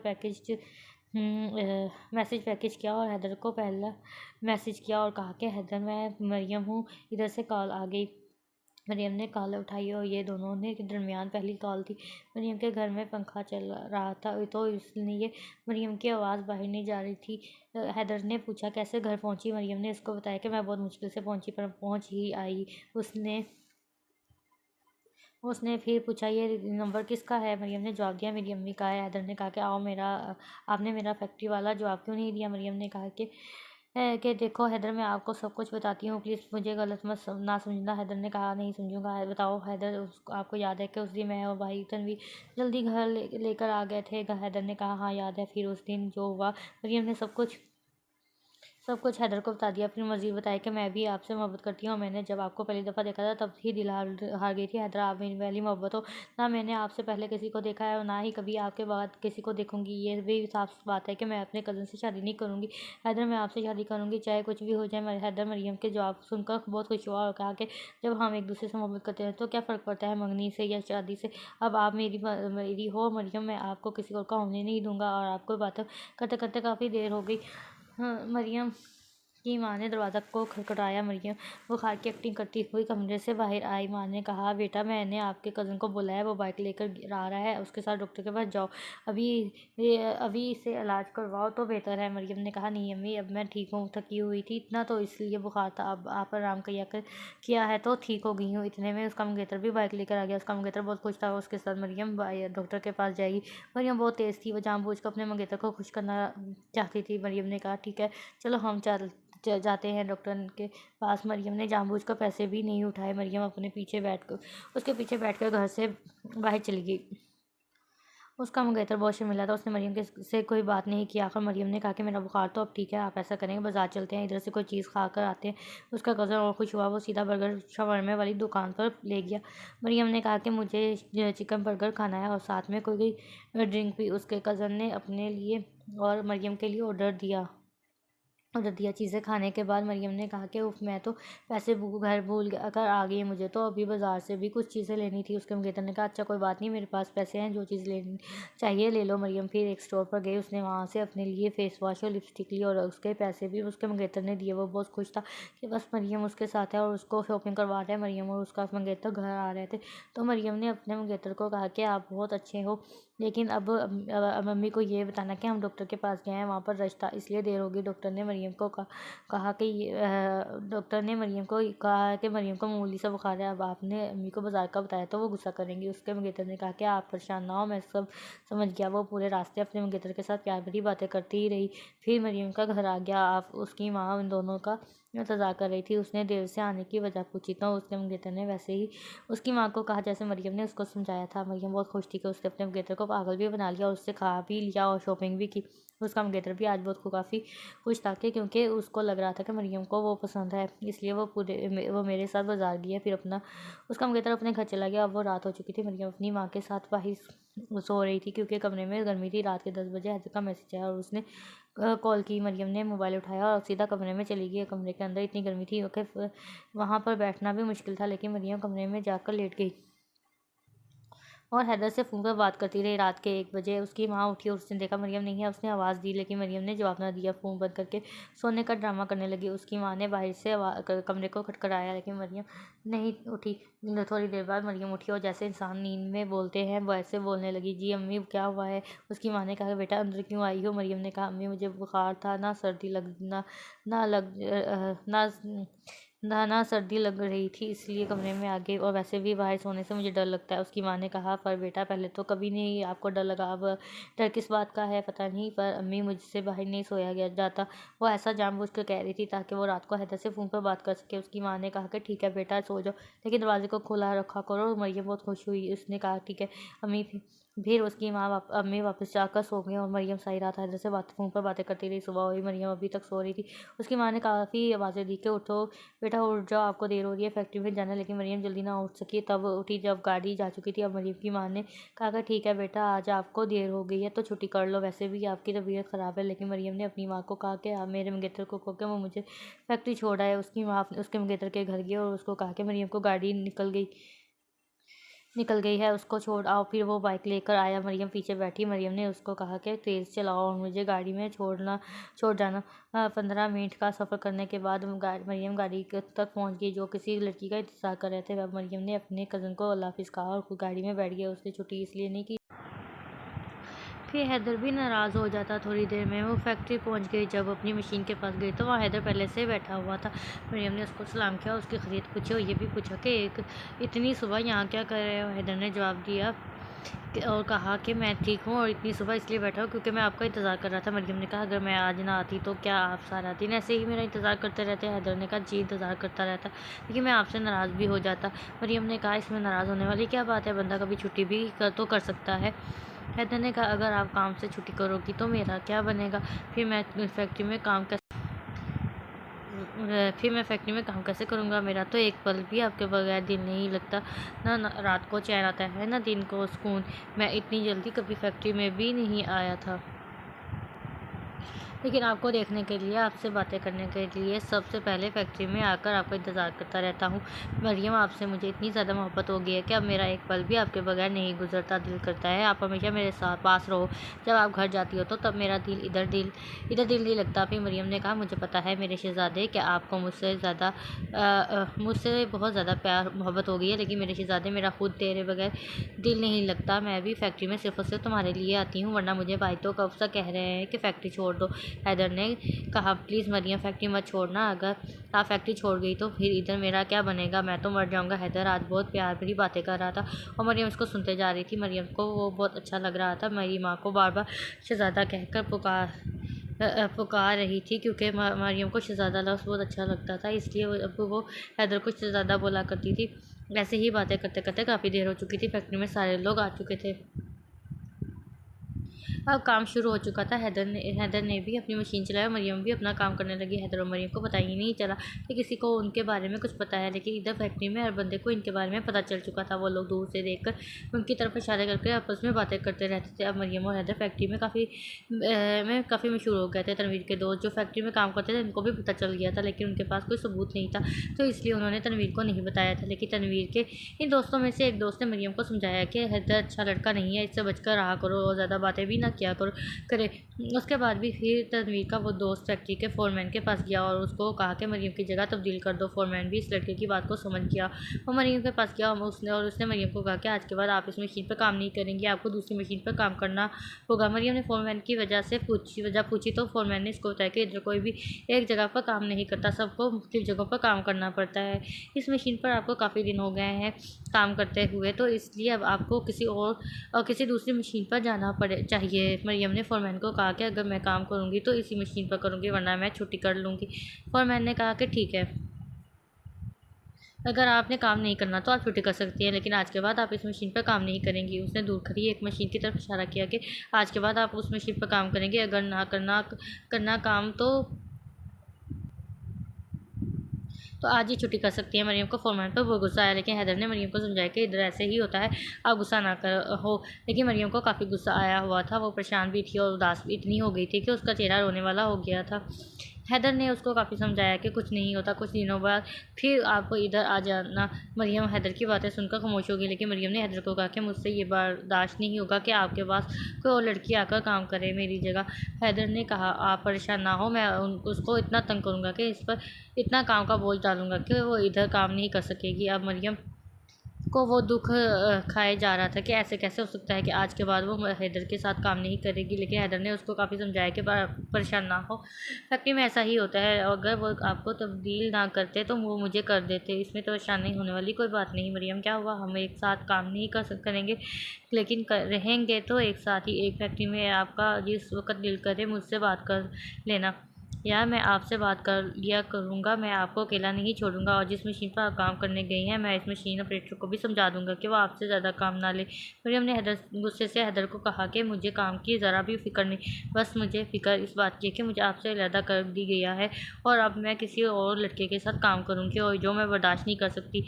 पर हैदर, आप ये सब कुछ कैसे बर्दाश्त कर रहे हो? एक बार भी फोरमैन को नहीं कहा, इससे कोई वजह भी नहीं पूछी। हैदर, आप खामोश क्यों रहे? क्या मेरा आपके साथ काम करना आपको अच्छा नहीं लगा? क्या मुझसे बोर हो गए हो या दिल भर गया है? हैदर ने कहा, पागल, ऐसी कोई बात नहीं है, ये फैक्ट्री है, इसमें ऐसा ही चलता है, अगर मैं बोलता तो वो मुझे तब्दील कर देते, और वैसे भी मैं आपको कह रहा हूँ कि आपको काम से तो तब्दील किया गया है, फैक्ट्री से नहीं निकाला। हम एक फैक्ट्री में काम करेंगे, एक दूसरे को मिलते रहेंगे, मुझ पर भरोसा रखो, मैं आपको कभी भी नहीं अकेला छोड़ूंगा। उसके बाद मरियम खामोश हो गई, फिर वो काम करने लगी, लेकिन उसके दिल में कई सवाल उठ रहे थे कि ऐसा क्यों किया गया। हालांकि ये इतनी बड़ी बात नहीं थी जितनी मरियम ओवर एक्टिंग कर रही थी। फिर वो छुट्टी होने तक ऐसे ही काम करती रही और छुट्टी होने के बाद उसने हैदर को खुदाफिज कहा और अपनी गाड़ी की तरफ चली गई। आज मरियम पर पहुंची तो वो गुस्से में थी, उसने माँ को भी बातें सुनाई, फिर वो सीधा कमरे में जाकर लेट गई। मरियम ने हैदर को कॉल की, हैदर ने उसकी कॉल नहीं उठाई, वो कहीं मसरूफ़ था। अब मरियम को मज़ीद गुस्सा आ रहा था, तो इसलिए उसने भी आपने नंबर बंद करके रख दिया। फिर शाम का वक़्त हुआ, मरियम अपनी माँ के पास गई और उससे माजरत की और फिर अपनी माँ के साथ मिलकर खाना खाया। और फिर उसने सोचा कि ऐसी भी कोई बात नहीं है, अगर मुझे तब्दील कर दिया गया है तो क्या हुआ, मेरा दिल तो हैदर के लिए है और हैदर का दिल में मेरे लिए है। फिर मरियम ने अपना मोबाइल उठाया और नंबर ऑन किया तो मोबाइल फ़ोन पर हैदर का कोई मैसेज नहीं आया हुआ था। मरियम ने दोबारा हैदर को कॉल की, हैदर ने कॉल को फ़ौरन उठा लिया और उसके बाद दोनों ने प्यार भरी बातें की। मरियम ने कहा, ठीक है, मैं फैक्ट्री में काम करूँगी, लेकिन मुझसे मिलते रहना, और जो लड़के आपके साथ काम करने आए उसके साथ ज़्यादा फ्री नहीं होना, अगर आप उसके साथ फ्री होंगे तो मुझसे बर्दाश्त नहीं होगा। हैदर ने मरियम को कहा कि आप मुझ पर भरोसा रखो, मैं किसी भी लड़की के साथ फ्री नहीं होगा, क्योंकि आप मेरे दिल में और सिर्फ आप ही हैं, और आपके अलावा मैं किसी और का सोच भी नहीं सकता। हैदर मरियम से इतनी प्यारी बातें करता कि मरियम फ़ौरन मान जाती। मरियम का ये पहला प्यार था, बस उसको तो सिर्फ हैदर चाहिए था, और वो हैदर को बस अपनी आंखों के सामने रखना चाहती थी। वो नहीं चाहती थी कि कोई और लड़की हैदर को देखे या उससे बात करे। मरियम तो हैदर को बस छुपा कर रखना चाहती थी, लेकिन मरियम को ये नहीं पता था कि जिससे मोहब्बत की जाए उसको आज़ाद रहने दो। अगर वो आपका है तो बेशक कायनात की सारी लड़कियां ही क्यों ना उसके पास हों, तो फिर भी वो आप ही की तरफ आएगा। अगर सच्ची मोहब्बत नहीं तो फिर बेशक उसको कैद में रख लो, फिर मैं भी वो आपका नहीं बन सकेगा। मोहब्बत में ज़ोर ज़बरदस्ती नहीं होती। फिर वो रात को अपनी माँ के साथ सोई, लेकिन थोड़ी देर में वो कमरे में आ गई, क्योंकि उसने हैदर के साथ फ़ोन पर बात करनी थी। वो कमरे में आई, उसने हैदर को फ़ोन किया, फिर वो दोनों आपस में बातें करते रहे। बस मरियम को इस बात की परेशानी लगी हुई थी कि पता नहीं कल क्या होगा। मुझे किसके साथ काम करना होगा और हैदर के पास कौन सी लड़की आएगी। मरियम ने हैदर को कहा कि आप ऐसा करो कि अपनी बहन आमना को अपने साथ काम पर ले लेना, मुझे इससे कोई परेशानी नहीं होगी। हैदर ने कहा कि मरियम आप प्लीज़ परेशान होना छोड़ दो, आपके अलावा मेरे साथ जो भी काम करेगी वो मेरी बहन ही होगी। और वैसे भी मैं आमना को नहीं कह सकता क्योंकि फोरमैन नहीं तब्दील करता है, मैं नहीं करता। फिर इस रात बस हैदर मरियम को दिलासे ही देता रहा और फिर वो दोनों बातें करते करते पता नहीं कब सो गए। मरियम सुबह उठी तो उसने आज फिर हिजाब पहना, नाश्ता किया और गाड़ी में बैठकर वो फैक्ट्री में आई। फैक्ट्री में आते ही वो हैदर वाली मशीन के पास गई, लेकिन इधर हैदर नहीं था। थोड़ी देर इंतजार करने के बाद मरियम सीधा फोरमैन के पास गया। उसने फोरमैन को कहा कि सर बताए मुझे अब कहाँ पर काम करना होगा। पहले फोरमैन ने मरियम को कहा कि देखो आप तनवीर की बहन हो तो आप हमारी भी बहन हो, क्योंकि तनवीर हमारा भाई है, हैदर अच्छा लड़का नहीं है, इसलिए मैंने आपकी जगह तब्दील की, वरना और कोई बात नहीं। फिर उसके बाद फोरमैन ने उसको नई जगह का बताई। उसको एक मशीन की तरफ इशारा किया। मरियम वहाँ पर पहुँची तो वहाँ पर एक बुजुर्ग आदमी मशीन का ऑपरेटर था। उसने कहा कि बेटा आज जो मशीन स्टार्ट करते हैं। उसको जैसे मरियम का पहले ही से पता था काम स्टार्ट हुआ और इस बुजुर्ग ने बहुत आराम से मरियम से काम लिया। इसको ज़रा भी परेशानी नहीं होने दी, बस मरियम अपने काम की तरफ ध्यान दे रही थी, लेकिन उसको ये परेशानी थी कि हैदर के साथ कौन सी लड़की काम कर रही है। उसने बुजुर्ग से कहा कि मैं पानी पी के आती हूँ, लेकिन मरियम ने पानी का बहाना बनाया था। वो हैदर को देखने गई थी। हैदर के पास एक लड़की काम कर रही थी और उसकी उम्र तकरीबन मरियम के बराबर थी। वो मरियम से भी ज़्यादा खूबसूरत थी। इसने सपट दुपट्टा लिया हुआ था और वो अपने काम की को अच्छी तरह कर रही थी। हैदर कभी कभी इस लड़की की तरफ देख रहा था। मरियम दूर खड़ी ये सब देख रही थी, लेकिन वो अब क्या कर सकती थी। उसको हैदर पर यकीन था, इसलिए वो दोबारा काम पर चली गई। फिर अपना काम करने लगी हुई और तो मरियम हैदर के पास चली गई। अपना काम करते हुए ख़त्म कर ली हुई तो अपना काम ख़त्म हुआ तो मरियम हैदर के पास चली गई। उसने हैदर को कुछ नहीं कहा, बस इतना कहा कि मैंने आपको आज बहुत ज़्यादा मिस किया, मैंने आपको बहुत ज़्यादा मिस किया है और आपको पल पल देखने को तरसती रही हूँ। हैदर ने कहा कि मेरा दिन भी नहीं गुजर रहा था, बस आपको ही याद करता रहा हूँ, आपको ही याद करता रहा हूँ। फिर एक बार फिर मरियम ने हैदर को कहा कि मुझसे बर्दाश्त नहीं क्यों नहीं होता कि आप किसी लड़की की तरफ देखो या कोई लड़की आपकी तरफ देखे। वो आपस में बात कर रहे थे कि फैक्ट्री के फोरमैन ने दोनों को फिर से कटा देखा। अब उसके पास एक ही रास्ता बचा था, वो तनवीर को कॉल करे, क्योंकि उससे ये बर्दाश्त नहीं हो रहा था कि उसके दोस्त की बहन ऐसे हैदर से बातें करे। उसने तनवीर को कॉल की। तनवीर ने कॉल उठाई। उस फैक्ट्री के फोरमैन ने तनवीर को सलाम दुआ किया और तनवीर की खरीद पूछी। तनवीर ने इस्लाम का जवाब दिया और कहा कि मैं ठीक हूँ। और ये पूछा कि आज खैर से फ़ोन किया है या कोई काम था। फोरमैन ने कहा कि जी तनवीर भाई, मुझे आपसे कुछ ज़रूरी बात करनी है। वो ज़रूरी बात आपकी बहन मरियम के बारे में है। जब तनवीर ने ये बात सुनी तो तनवीर की एक बार दिल की धड़कन रुक गई। उसकी बहन की बात फैक्ट्री का फोरमैन क्यों करेगा, वो भी ऐसे फ़ोन पर। तनवीर ने कहा हाँ मुझे जल्दी से बताओ क्या हुआ है। फैक्ट्री के फोरमैन ने तनवीर को बताया कि आपकी बहन मरियम हैदर के साथ ज़्यादा फ्री है और वो काम पर तवज्जो कम और हैदर पर ज़्यादा तवज्जो दे रही है। हालांकि मैंने उसकी जगह भी तब्दील किया, लेकिन फिर भी मरियम बार-बार हैदर के पास आ जाती है और उसके साथ बातें करती रहती है। मुझे ये देखकर बुरा लगता है क्योंकि मरियम सिर्फ आपकी बहन नहीं मेरी भी बहन है। तो आज मैंने आपको इसलिए कॉल किया कि आप मरियम को रोक लें, क्योंकि हैदर अच्छा लड़का नहीं है। मैं नहीं चाहता कि कल को मरियम को गलत फैसला करे और आप लोगों को शर्मिंदा होना पड़े। अगर आज आप मरियम को रोक लेंगे तो कल आने वाले बुरे वक़्त का सामना नहीं करना पड़ेगा। मैं ये भी जानता हूँ कि मरियम आपकी बहन है, वो कोई गलत फैसला नहीं करेगी, लेकिन फिर भी वो नौजवान है और उसका अभी खून गर्म है, तो वो कुछ भी कर सकती है। मैंने उसको दोबारा रोका भी था कि हैदर से ज़्यादा बातें ना किया करो, लेकिन वो नहीं रुकी, इसलिए मैंने आपको कॉल की है कि आप खुद मरियम को समझा दें। तनवीर ने फोरमैन का शुक्रिया अदा किया और उसको कहा कि आप मरियम का आज तक का हिसाब कर दो। छुट्टी के वक्त सारा हिसाब मरियम को देकर उसकी हमेशा हमेशा के लिए फैक्ट्री से छुट्टी करवा दे। जब वो घर जाएगी तो मैं इसको समझा लूँगा। फोरमैन ने कहा ठीक है भाई तनवीर, ऐसा ही होगा। अभी छुट्टी में थोड़ा वक्त बाकी था। फैक्ट्री के फोरमैन ने मरियम का साफ किया और फिर मरियम के पास गया और उसको कहा कि आज के बाद फैक्ट्री में ना आना। ये सब इतना अचानक हो कि मरियम हैरान हुई। उसने फोरमैन से कहा कि भाई आप मजाक तो नहीं कर रहे। फोरमैन ने कहा जी नहीं, मैं आपसे क्यों मजाक करूँगा, मजाक ये अपने पैसे पकेंगे और आज के बाद फैक्ट्री में ना आना, आपकी छुट्टी करवा दी गई है। मरियम ने फोरमैन को कहा कि क्या मैं काम नहीं करती, क्या मेरी किसी ने शिकायत लगाई है, कोई तो वजह होगी जिसकी वजह से आप मेरी छुट्टी करवा रहे हैं, आप ऐसे कैसे कर सकते हैं। फैक्ट्री के फोरमैन ने कहा कि आप इतनी मासूम नहीं बने, वैसे भी मैं आपको आप वैसे भी मैं कोई आपका चमचा नहीं जो आपके सवालात का जवाब दूँ। जो आपकी छुट्टी हो गई तो आप अपना हिसाब लें और घर जाएँ। उसने जानबूझकर ऐसा लहज़ा अख्तियार किया क्योंकि मरियम को फैक्ट्री से छुट्टी करवाने की कोई वजह नहीं थी। मरियम फैक्ट्री के फोरमैन का गुस्सा देखकर चुप कर गई और अपनी शक्ल रोने वाली बना ली। जब छुट्टी हुई तो हैदर के पास गई और उसको बताया कि मेरी छुट्टी करवा दी गई है और मुझे कोई वजह भी नहीं बताई। हैदर के सामने मरियम रोने लगी। हैदर ने कहा, क्या परेशान नहीं हो, मैं करता हूँ। उस फोरमैन से बात हैदर और मरियम दोनों फोरमैन के पास गए। हैदर ने कहा, क्या आपने मरियम की छुट्टी करवाई। फोरमैन ने हैदर को कहा कि आप उसके क्या लगते हो जो मुझसे ऐसे सवाल करने आ गए हो। मैं फोरमैन हूँ जिसकी मर्ज़ी छुट्टी करवा दूँ। आप कौन होते हैं मुझसे पूछने वाले। अगर आपको मरियम की इतनी ही तकलीफ़ है तो खुद भी छुट्टी कर सकते हो, लेकिन अब मज़ीद मुझसे कुछ सवाल या सिफारिश ना करना। हैदर खुद चुप हो गया। फिर उसने मरियम को कहा कि आप घर चली जाओ, मैं कल इससे बात करूँगा, आज ये बहुत गुस्से में है। लेकिन मरियम ने तो फिर रोना शुरू कर दिया और कहा कि हैदर, अगर मैं फैक्ट्री में ना आई तो मैं आपको कैसे देखूँगी। हैदर, मैं आपको ऐसे अकेले नहीं छोड़ सकती। आप क्यों नहीं मेरी बात को समझ रहे हैं। मैं आपके बगैर एक पल भी नहीं रह सकती। हैदर, आप जानते तो हो मेरा फैक्ट्री में आने का मकसद सिर्फ ये होता है कि आपसे बात हो जाए और आपको देख सकूं और आपसे साथ रह सकूं। लेकिन आज मेरी छुट्टी करवा दी गई है तो मैं कैसे देखा करूँगी आपको। मेरा घर में दिल भी नहीं लगेगा। अब मैं घर में अकेले कैसे रह सकूँगी, मैं तो तड़पती रहूँगी। हैदर ने मरियम को समझाया कि आप प्लीज़ परेशान ना हो और ना रोएं, आप आज घर चली जाएं। मैं कल सुबह दोबारा फोरमैन से बात करूँगा, इंशाल्लाह वो मेरी बात को मान जाएगा और फिर आप काम पर वापस आ जाना।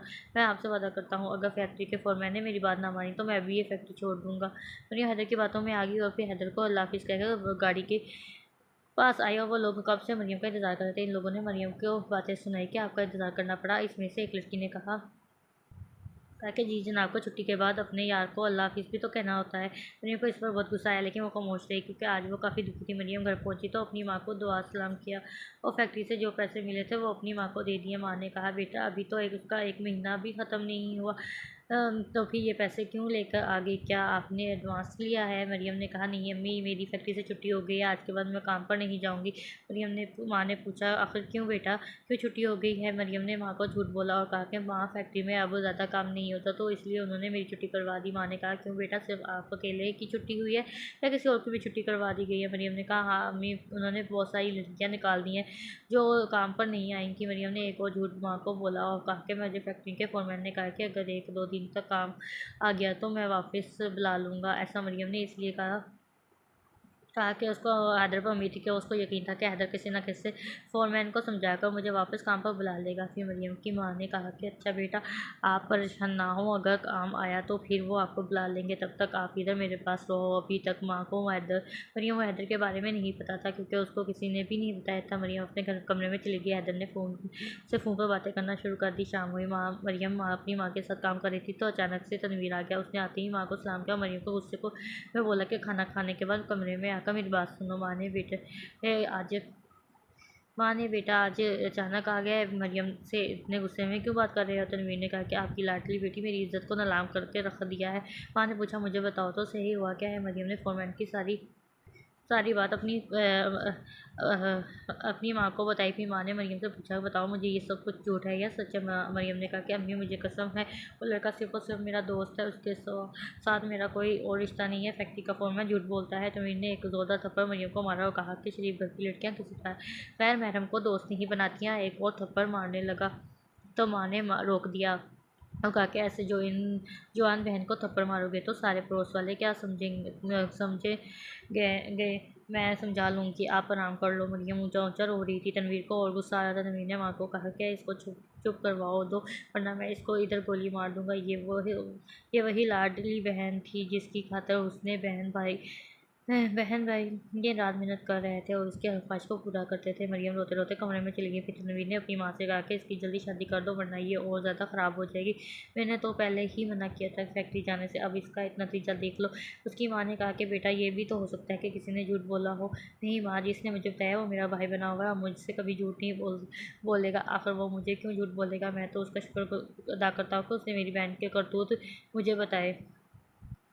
वरना मुझे कौन बताता। माँ आप ऐसा कीजिए कि चाचू को कह दीजिए कि जल्दी जल्दी शादी करें, लेकिन बेटा हमारी भी तैयारी मुकम्मल नहीं हुई है, हमें जहेज़ के लिए भी सामान लेना है। वैसे भी मैंने आपके चाचू को बोला है कि हमें 2 तोला सोना चाहिए, और आपके चाचू भी अभी तक 2 तोला सोना नहीं बनवाया, अभी तक उन्होंने कमरा भी नहीं बनवाया। तो फिर मैं अपनी लाडली बेटी को ऐसे कैसे भेज सकती हूँ? पहले मेरी हर फरमाइश पूरी होगी, तभी मैं अपनी बेटी की इधर शादी करूँगी। माँ आप ये कैसी फरमाइशें कर रही हैं? इन फरमाइशों को छोड़कर आप सादा सा निकाह करके अपनी, अगर हमारी बहन इस घर में जाएगी तो सब कुछ वो दे ही देंगे। लड़का घर का इकलौता वारिस है, और नेक दिल भी शरीफ भी। माँ ने कहा, वाह सादा निकाह लोग मुझे क्या कहेंगे कि इसकी बेटी में कोई दाग बुराई था,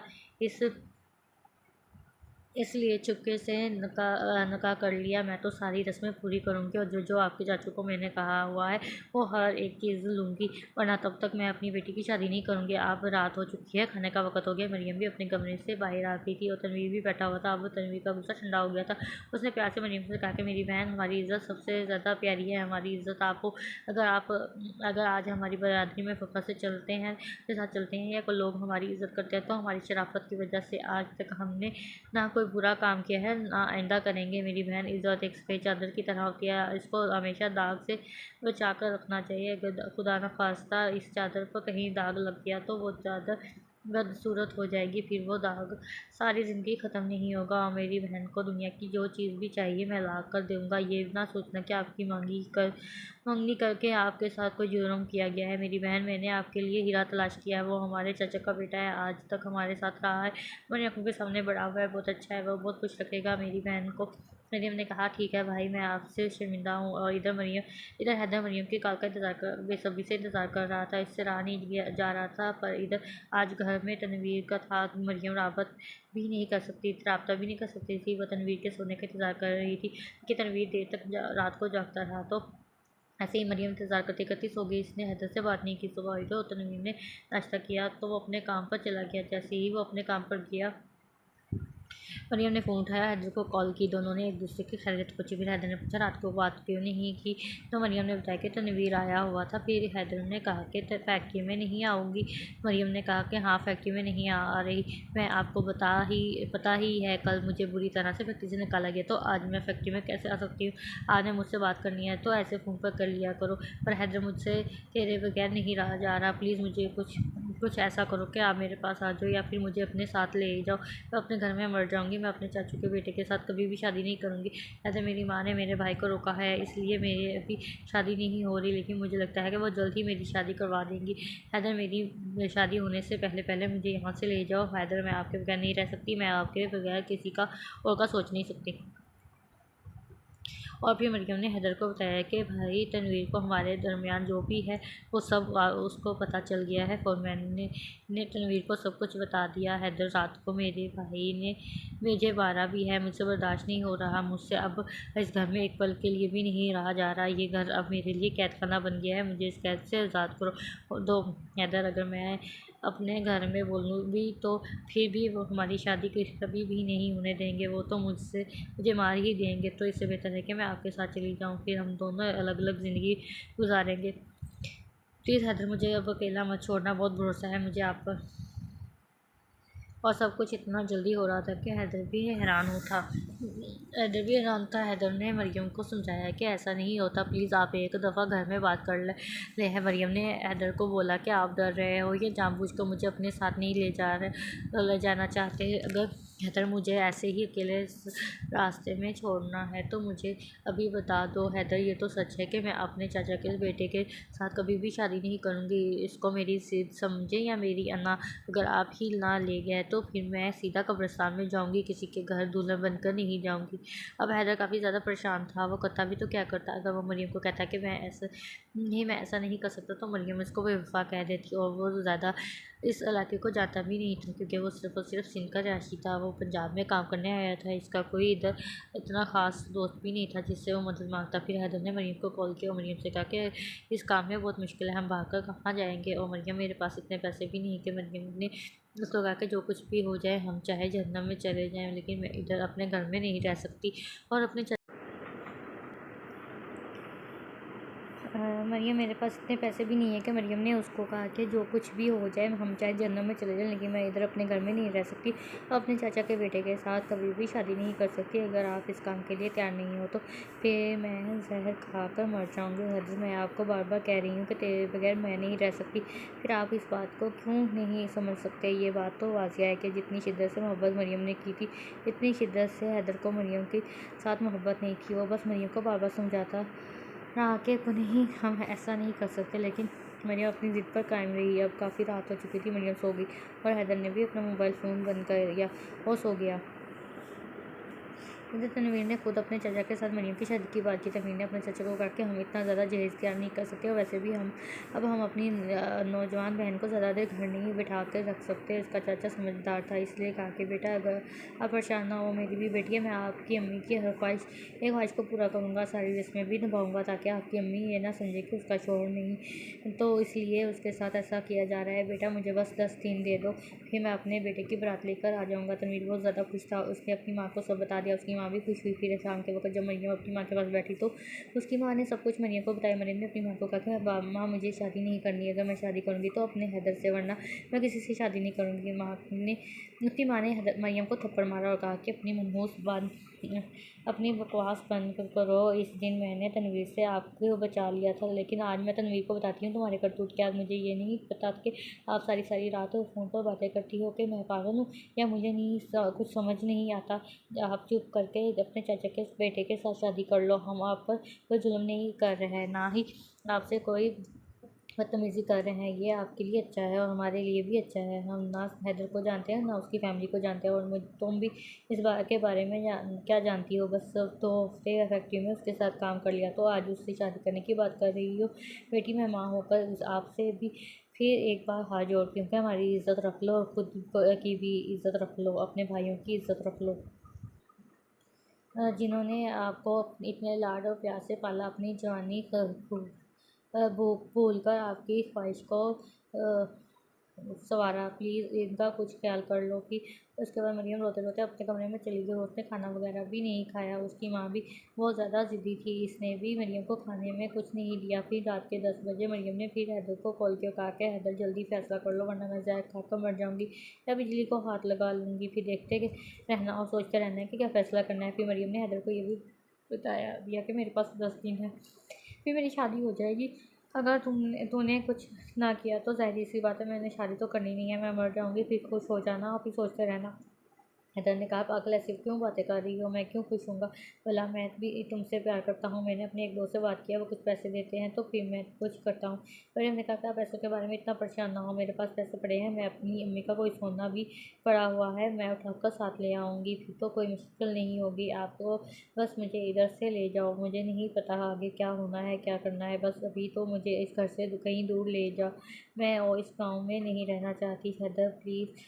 हाँ, हैदर ने कहा, ठीक है। हैदर अब काफ़ी ज़्यादा परेशान था। उस पर अब एक जान आ चुका था जिसको पास करना था। उसने फैक्ट्री से एडवांस अपनी तनख्वाह ले ली। उसको झूठ बोला कि मेरी अम्मी की तबीयत ख़राब है। उसने आमना से भी कहा, उससे पैसे ले लिए। फिर शाम को उसने मरियम को कॉल की। मरियम बहुत ज़्यादा रो रही थी। हैदर ने मरियम से पूछा, क्या हुआ? मरियम ने कहा कि मुझे माँ ने बहुत ज़्यादा मारा है, अली मुझ पर बहुत जुल्म हो रहा है। हैदर, मुझ पर बहुत जुल्म हो रहा है इस घर में, अगर तुम मुझे ना ले गया तो मैं अकेली कहीं चली जाऊँगी। हैदर ने कहा, मरियम अपना ज़िद परेशान ना हो, मैंने सोच लिया है आगे क्या करना है। मरियम ने पूछा तो हमारे हैदर ने कहा कि मैं कल शाम आपका बाज़ार में इंतज़ार करूँगा, कैसे ना कैसे आ जाना, फिर आपको इधर से लेकर चला जाऊँगा। मरियम को यकीन नहीं आ रहा था कि वो हैदर के साथ जाएगी। वो बहुत खुश हुई, इतनी खुश कि उसके आंसू ही नहीं रुक रहे थे। वो हैदर से प्यार भरी बातें करने लगी। उसने हैदर को कहा कि बस मुझे ये दिन और दो, मैं फिर बाज़ार आ जाऊँगी। हैदर ने उसको काफ़ी कहा कि नहीं, आज आ जाओ, लेकिन मरियम ने कहा, मैं कल आऊँगी। फिर उसके बाद हैदर ने कहा, ठीक है। अब हैदर फैक्ट्री से छुट्टी कर चुका था तो उसने शहर के एक होटल में रहा। फिर इधर वो सारी रात मरियम से फ़ोन पर बातें करता रहा। मरियम और वो दोनों घर से भागने की प्लानिंग करते थे। सुबह हुई, सूरज निकला, परिंदों की खूबसूरत आवाज़ें आ रही थी। मरियम अपने बिस्तर से बहुत शौक़ी से उठी। आज मरियम का अंदाज़ बहुत खूबसूरत था। सुबह सुबह अपनी माँ के पास गई, उसके पास बैठी अपनी माँ से कहने लगी कि अम्मी मैं आज बहुत ज़्यादा प्यार आपसे बहुत ज़्यादा प्यार करती हूँ। अम्मी तो मेरी जान है। मरियम की बात माँ हैरान थी कि उसको क्या हुआ है। आज मरियम ने भी कहा मेरे भाई शहज़ादे हैं, मेरे वो बाजू हैं। उसका एक पल में इतना बदल जाना उसकी माँ को यकीन ही नहीं आ रहा था। मरियम ने हैदर को 4 बजे का वक़्त दिया हुआ था, वो बाज़ार में आ गई। मरियम ने अपनी माँ को कहा कि माँ अम्मी मैं आज अपने मंगेतर के साथ अकेले बाज़ार में जाना चाहती हूँ। माँ ने कहा तो बेटा उसमें पूछने वाली क्या बात है। मरियम ने कहा कि माँ आप मेरे मंगेतर को कह देना कि वो 3 बजे बाइक लेकर आ जाए। माँ को मरियम पर बहुत प्यार आ रहा था कि मरियम कितना अच्छा बोल रही है। आज उसकी माँ को लगा कि शायद वो उसकी माँ से सुधर जा चुकी है। उसकी माँ उसके मंगेतर के घर गई और उसको कहा कि 3 बजे मरियम को बाजार ले जाना, उसने कोई चीज़ खरीदनी है। उसका मंगेतर भी काफ़ी खुश हुआ। वो बेचारा 3 बजे का इंतजार करता रहा। इधर जैसे जैसे वक्त गुजरा तो मरियम के दिल की धड़कन तेज तेज होती चल रही थी। उसका हलक खुश हो रहा था। आज वो बार बार माँ को देखती, उससे बातें करती, उसको प्यार माँ पर आज बहुत प्यार आ रहा था। 2 बजे का वक्त हो गया। मरियम ने नहा खूबसूरत कपड़े पहने, पूरा मेकअप किया, खूब सवारा खुद को। आज वो परी लग रही थी। फिर उसने एक पर्स उठाया, उसमें सारे अपने डॉक्यूमेंट्स रखे, माँ को सोना पर रखा और घर के सारे पैसे भी उठा लिए। इसने ये सब कुछ बड़ी एहतियात से किया कि माँ को पता भी नहीं चलने दिया। 3 बज गए। उसका कज़न आया बाइक लेकर। मरियम ने आखिरी बार माँ को प्यार से देखा। माँ को खुदाफिज़ कहा। उसका मंगेतर मरियम को देखता जा रहा था क्योंकि मरियम बहुत खूबसूरत लग रही थी। मरियम बाइक के पीछे बैठी। आज वो अपने घर से चुपके से जा रही थी। वो इस रास्ते पर निकलने लगी जिस पे बदनामी जिल्लत के सिवा कुछ हासिल नहीं होता। आज वो अपनी माँ की, अपने भाइयों की, अपने बड़े हुए बाप की इज्जत को नीलाम करने जा रही थी। अपने भाई को छोड़कर किसी नामहरम लड़के पर इतना बड़ा भरोसा करके जा रही थी मरियम और उसका मंगेतर रास्ते में थे। मरियम ने अपने मंगेतर को कहा कि आप बहुत अच्छे हो, अल्लाह पाक आपको खुश रखे, हो सके तो मुझे माफ़ कर देना। उसके मंगेतर ने कहा ऐसा क्यों कह रही हो। मरियम ने कहा बस ऐसे ही फिर बाजार आ गया। मरियम ने अपने मंगेतर को कहा कि आप इधर खड़े हो, बाइक के पास मैं बाजार की गली में होकर आती हूँ। उसका मंगेतर वहीं रुक गया। वो मरियम को पीछे से जाता हुआ देखता रहा। ऐसा क्या मरियम उसकी आंखों से ओझल होगी। वह काफ़ी देर से इंतजार करता रहा। शाम का वक्त हो गया, मरियम वापस ना आई। इधर मरियम ने हैदर को हुआ था कि वो इस मेडिकल स्टोर के सामने खड़ा हो जाए, मैं वहाँ बिल लूँगी। जब मरियम अपने मंगेतर की आंखों से ओझल हो चुकी थी तब वो सीधा मेडिकल स्टोर के पास गई। इधर हैदर उसका इंतजार कर रहा था। मरियम ने हैदर को सलाम किया, फिर वो हैदर के पीछे पीछे चलने लगी। हैदर ने एक कार रेंट पर ली हुई थी, वो रोड पर खड़ी।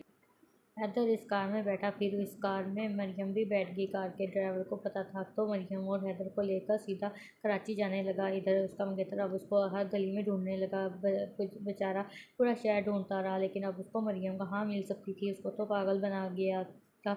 अब इस बात से परेशान था कि वो घर जाकर क्या कहेगा कि मरियम कहाँ गई। इधर मरियम की माँ भी घर में इंतजार कर करके थक चुकी थी। रात के 9 बजे चुके थे। उसके मंगेतर का नंबर बंद था। मरियम ने तनवीर की माँ ने तनवीर को फ़ोन किया और उसका सब कुछ बताया और इधर तनवीर भी काफ़ी ज़्यादा परेशान हो गया। वो सारे बार बार मरियम के मंगेतर का नंबर चेक कर रहे थे लेकिन उसका नंबर बंद था। इधर मरियम बहुत मज़े से हैदर के साथ बैठकर कराची जा रही थी।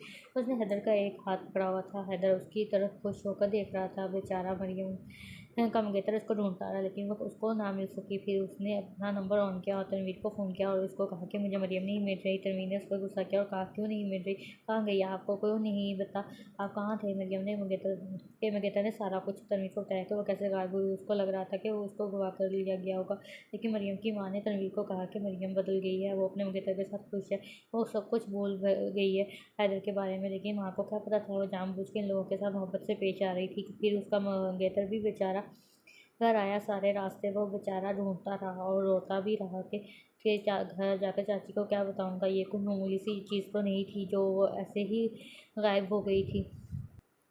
जब वो घर पहुंचा तो मरियम के माँ ने उसका कॉलर पकड़कर कहा कि कहाँ है मेरी बेटी, तेरे साथ गई थी, मुझे नहीं पता, उसको ढूंढ के लाओ। उसके 2 भाई वो भी घर आ गए। अब वो एक इज़्ज़तदार गरीब घराने की इज़्ज़त लूट चुकी थी। उसके बाद कुछ भी नहीं था। मरियम के घर में रोना धोना शुरू था। उसकी माँ ऊँचा ऊँचा रो रही थी, उसके भाई रो रहे थे। फिर मरियम के घर शाम को उसके चाचा और चाची घर आए। वो दोनों भी काफ़ी परेशान थे क्योंकि मरियम उनकी भी बेटी थी। उन्होंने मरियम की माँ से पूछा कि क्या आपको पता है कि वो कहाँ जा सकती है, उसकी कोई दोस्त या कोई उसका कोई और किसी के साथ कोई चक्कर तो नहीं था। पहले मरियम की माँ ने इनसे सब कुछ छुपाया हुआ था लेकिन आज सब कुछ बता दिया। चाचा को बहुत गुस्सा आया था और उसने तनवीर को कहा कि क्या आप लोग मुझे पहले नहीं बता सकते थे कि ये बात चल रही है, क्या मैं आप लोगों का रिश्तेदार नहीं, क्या आप लोगों को बताया नहीं। मरियम की माँ ने कहा कि हमने आपको इसलिए नहीं बताया कि कहीं आप लोग गुस्से में आकर रिश्ता ना तोड़ दें। फिर उसके बाद चाचा ने कहा कि आप लोग पागल हो, ऐसी कोई बात नहीं थी, वो मेरी बेटी थी, मेरी इज्जत थी, मैं इसको संभाल लेता, लेकिन शायद आप लोगों ने हमें कभी अपना समझा ही नहीं, इसलिए इतनी बड़ी बात आप लोगों ने हमसे छुपा कर रखी थी। मरियम के मंगेतर को आज पता चला कि उसको सिर्फ और सिर्फ कुर्बानी का बकरा बनाया गया था और कुछ नहीं। वो सब प्यार भरी बातें, वो मरियम का प्यार भरा लहजा, वो सिर्फ और सिर्फ एक फ़रार था। और उसे तनवीर को उसके चाचा ने कहा कि इस फैक्ट्री में फ़ोन करके पूछो कि वो लड़का इस फैक्ट्री में है या नहीं। अगर वो फैक्ट्री में हुआ तो फिर उसको मरियम को किसी ने अगवा किया है, अगर वो लड़का फैक्ट्री में नहीं तो फिर ये बात पक्की कि मरियम इस लड़के के साथ भाग गई है। फिर तनवीर ने फैक्ट्री के फ़ोरमैन को फ़ोन किया और हैदर को पूछा। फैक्ट्री के फ़ोरमैन ने कहा कि 2 दिन हो गया वो यहाँ से छुट्टी पर चला गया है। उसने कहा कि उसकी माँ बीमार है, इसलिए वो छुट्टी पर जा रहा है। फिर उस पर मैंने तनवीर से पूछा कि क्या बात है, आप हैदर के बारे में क्यों पूछते हैं। तनवीर ने इसको कहा कि यार मरियम नहीं मिल रही, वो बाज़ार गई थी, उसके बाद हमें नहीं पता वो कहाँ गई है। फैक्ट्री के फोरमैन ने कहा कि वो कहीं नहीं गई होगी, हैदर के साथ चली गई होगी। उसने हैदर को कॉल की थी, लेकिन हैदर का नंबर बन जा रहा था। फिर तनवीर ने अपनी माँ को कहा कि घर में देखो, मरियम कोई चीज़ तो साथ नहीं लेकर गई। मरियम की माँ ने अपनी अलमारी खोली तो देखा उसका सोना भी नहीं था और पैसे भी नहीं थे, और मरियम के सारे डॉक्यूमेंट्स भी गायब थे। फिर इसको अंदाज़ा हो गया कि मरियम हैदर के साथ भाग गई है। वो सारी रात रोते रहे और इन लोगों ने खाना भी नहीं खाया। अगर खाना खा लेते तो कैसे हजम होता। एक इज़्ज़तदार घराने के जब इज़्ज़त चली जाए तो उसके पास बाकी क्या बचता है। इस सब का बस नहीं चल रहा था कि वरना वो सब के सब खुदकुशी कर ले जाते।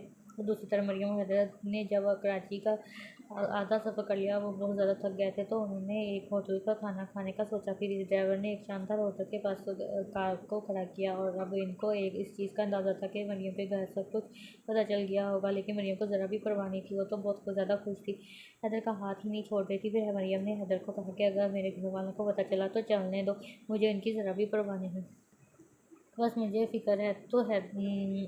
तो हैदर तुम्हें मैं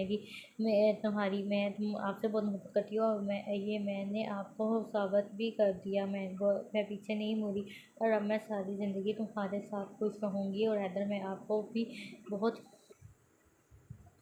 बहुत ज़्यादा खुश रखूँगी, आपको इतना प्यार करूँगी कि आप सोच भी नहीं सकेंगे। पर हैदर, क्या आप मुझे इतनी खुशी दोगे। हैदर बहुत परेशान था, उसका चेहरा मुरझाया हुआ था। जैसे जैसे सफ़र ख़त्म होता जा रहा था, हैदर का चेहरा मुरझा रहा था।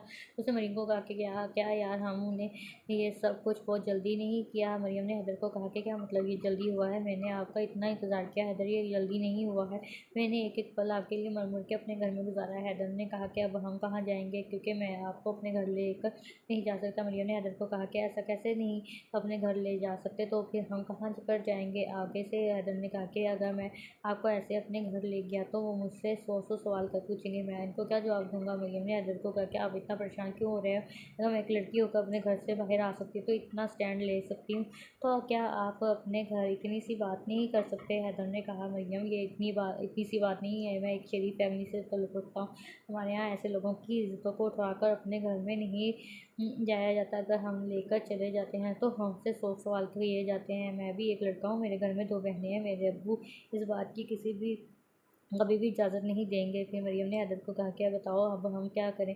हैदर ने कहा कि मैं अभी अपने घर में सब कुछ नहीं बताऊँगा, हम कराची शहर जाएंगे और वहाँ पर कोई किराए का घर ले लेंगे। मैं कराची में कोई जॉब कर लूँगा, जब मौका मिला तो मैं घर वालों को बता दूँगा। अब पहली बार मरियम के चेहरे पर उदासी छाई थी, लेकिन वो ये तो अभी शुरुआत थी।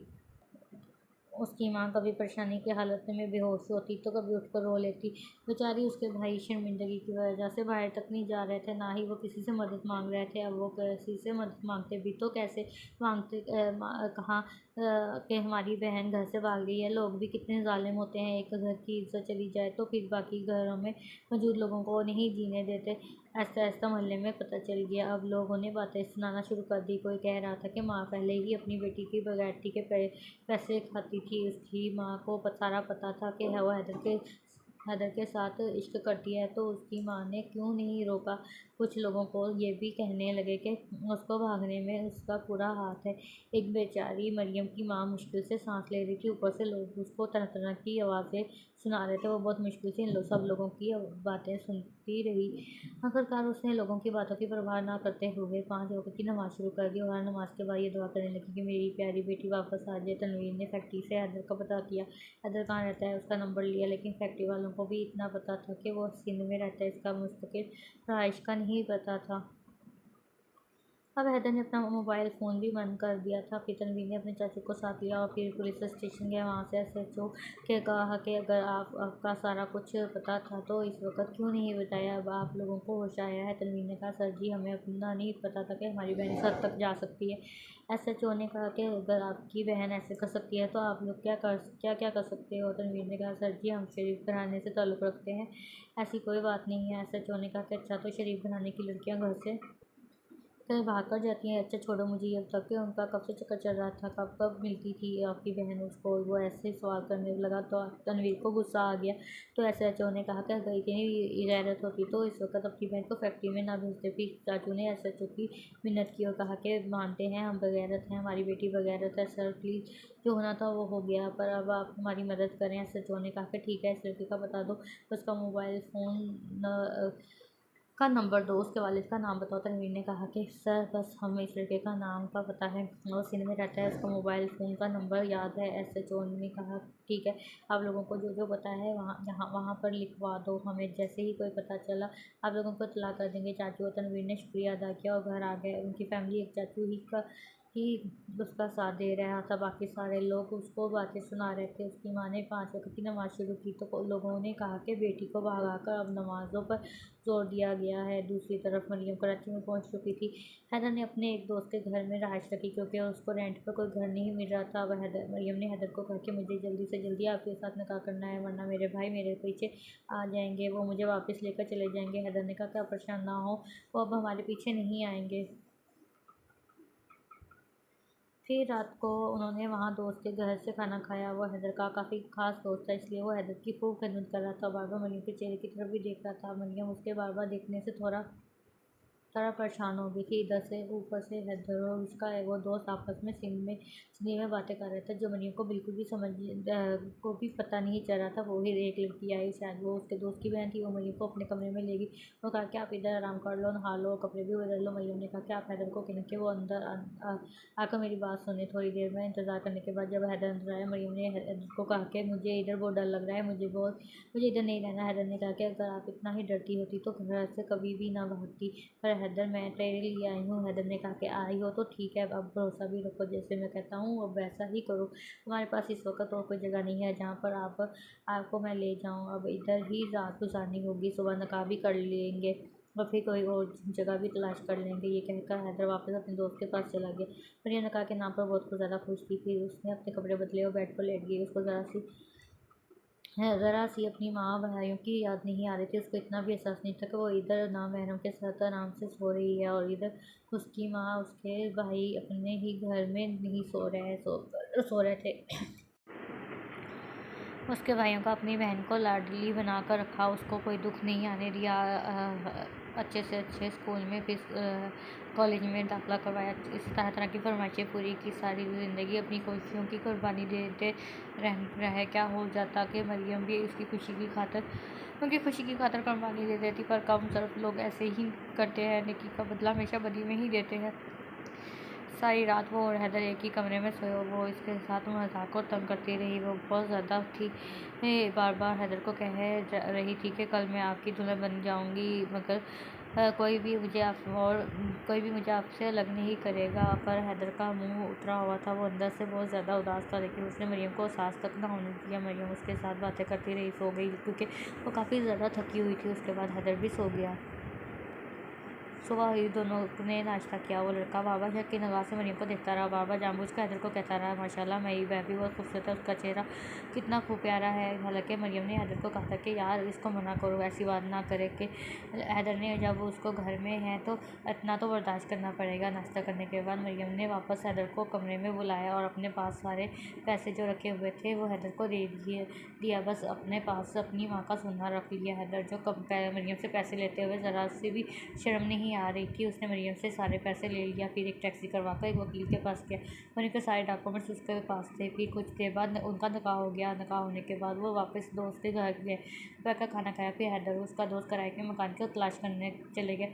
इधर मरियम घर में बैठी हैदर का इंतजार कर रही थी। इधर हैदर और उसका दोस्त मकान की तलाश कर रहे थे। आखिरकार इनको एक मोहल्ले में मकान मिल गया, पर वहाँ एक दिन के बाद शिफ्ट होना था। हैदर के दोस्त ने कहा, कोई बात नहीं, आप एक दिन और मेरे पास रुक जाएं। हैदर रजामंद हो गया। शाम को वापस आ गया। मरियम इंतज़ार करके थक चुकी थी। हैदर आया तो वो सीधा कमरे में गया। मरियम ने हैदर को भागकर गले से लगाया और शिकवा किया कि इतनी देर क्यों लगाई, कहाँ थे आप। फिर हैदर ने मरियम को सब कुछ बताया। मरियम ने कहा कि हैदर, मैं इधर और नहीं रह सकती, आपका दोस्त मुझे अच्छा नहीं लगता। हैदर ने कहा, मजबूरी है, बस एक ही दिन की बात है। फिर हम अपने घर शाम का वक़्त हुआ, खाना खाने लगे तो हैदर ने कहा, भाभी अगर कोई आपकी एक और बहन है तो उसका नंबर मुझे दे दो, मैं इसको इधर से उधर आ जाऊँगा। मरियम को बहुत ज़्यादा गुस्सा आया। वो उठकर अंदर चली गई। मरियम को हैदर के दोस्त पर बहुत गुस्सा आ रहा था। हैदर भी उठकर कमरे में चला गया। मरियम ने हैदर को कहा कि मुझे यहाँ पर और नहीं रहना, मैं इसकी बातें बर्दाश्त नहीं कर सकूँगी। हैदर, मुझे इस घर से कहीं दूर ले जाओ। हैदर ने कहा कि यार वो मजाक कर रहा था, ऐसी कोई बात नहीं। ऐसे भी मरियम, आप भी छोटी छोटी बात में नाराज़ होकर अंदर आ जाती हो। आपको मेरे दोस्त का शुक्रिया अदा करना चाहिए जो दिन रात हमको खाना खिला रहा है, हमें रहने के लिए जगह दी हुई है। हैदर, पर मुझे नहीं चाहिए उसका ये एहसान। आपको मेरी बात की क्यों समझ नहीं आ रही। वो मुझे बुरी निगाह से देखता है। हैदर, उसकी नीयत मुझे ठीक नहीं लगती।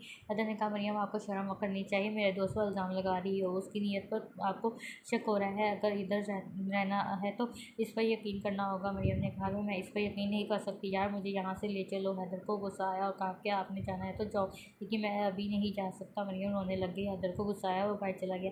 अब मुश्किल से वो वक्त गुजरा। मरियम इधर मजबूरी की हालत में रहती रही। फिर वो अपने किराए के घर में रहने लगे। मरियम का पहला हफ्ता बहुत अच्छा गुजरा उसके लिए। वो पहला हफ्ता खुशियों भरा था। हैदर के पास रहती और हैदर भी उसको खूब प्यार करता। हफ्ता गुजरा तो हैदर ने कहा कि उसको अपने घर जाना है। मरियम ने लाख बार उसको मना किया कि ना जाओ, इधर जाना भी है तो मुझे साथ ले जाओ, लेकिन हैदर ने सख्ती से मना कर दिया। मरियम ने उसके घर का पता पूछा तो हैदर ने बताने से मना कर दिया। हैदर बार बार मरियम को कहता कि खबरदार, जो मेरे पीछे आने की हिम्मत की हो, मेरे बगैर मेरे इस दोस्त के पास भी मत जाना, मैं जल्दी मिलकर वापस आ जाऊँगा, तब तक इधर ही रहना। मरियम ने बहुत ज़्यादा मिन्नतें की, मुझे अकेला मत छोड़ो, उसके सामने हाथ जोड़े, पाँव पकड़े, लेकिन हैदर ने कहा कि मुझे अपने घर जाना है, अपने बहन भाइयों के पास, अपनी माँ और बाप के पास। मरियम ने कहा, यार मैंने भी तो सब कुछ छोड़ा है आपके लिए, तो फिर हैदर आपको भी छोड़ दो। लेकिन हैदर ने कहा कि ऐसा कभी मैं भी ना सोचना, मैं तेरे लिए अपने घर वालों को नहीं छोड़ सकता। फिर शाम के वक्त हैदर अपने इतने बड़े शहर में मरियम को अकेला छोड़ गया। मरियम उसको दूर जाता अपनी आंखों से देखती रही। फिर वो उसकी पहली रात थी जो उसके पास हैदर नहीं था। मरियम के पास कोई और मोबाइल भी नहीं था जिससे वो हैदर को कॉल कर लेती। बस फिर वो हैदर को याद करते करते सो गई। रात के 2 बजे दरवाजे पर जोर जोर से दस्तक हुई। मरियम डर गई। मरियम ने पूछा, कौन? लगी कोई आवाज़ ना आई, बस दस्तक देता रहा बाहर से कोई। थोड़ी देर बाद कांपते हुए जिस्म के साथ मरियम दरवाजे के पास गई और पूछा, कौन हो? फिर आवाज़ आई कि मैं हूँ, हैदर का दोस्त हूँ, आपके लिए खाना लेकर आया हूँ, खाना पकड़ लो मुझे। हैदर ने कहा कि मरियम ने थोड़ा सा दरवाज़ा खोला, बाहर से खाना पकड़ा और जल्दी से दरवाज़ा बंद कर दिया। मरियम ने वो खाना ना खाया, बस ऐसे ही सो गई। पर इस रात मरियम बहुत ज़्यादा डर गई थी। सुबह उठी तो भी हैदर नहीं आया था। वो कमरे में बैठकर हैदर का इंतज़ार करती रही, लेकिन हैदर का कोई नामो निशान नहीं था। सुबह का नाश्ता उसका फिर दोस्त ले गया कर आ गया। मरियम ने वो नाश्ता भी रख दिया, लेकिन उसने खाया ना। वो सारा दिन पानी पी पी कर गुजारा करती रही, लेकिन शाम तक हैदर ना आया। अब मरियम को बहुत ज़्यादा भूख लगी थी। फिर भूख की वजह से उसके पेट में दर्द होता था। रात के 11 बजे दरवाजे पर दस्तक हुई। हैदर का फिर दोस्त एक बार फिर खाना लेकर आया। अब मरियम को इस पर भरोसा भी हो गया। मरियम ने फिर बाहर से खाना पकड़ लिया और फिर मरियम को लगा कि हैदर का दोस्त चला गया है। मरियम ने जल्दी से में दरवाज़ा बंद भी ना किया और अंदर आकर खाना खाने लगी। उसने पेट भर कर खाना खाया और पानी पिया।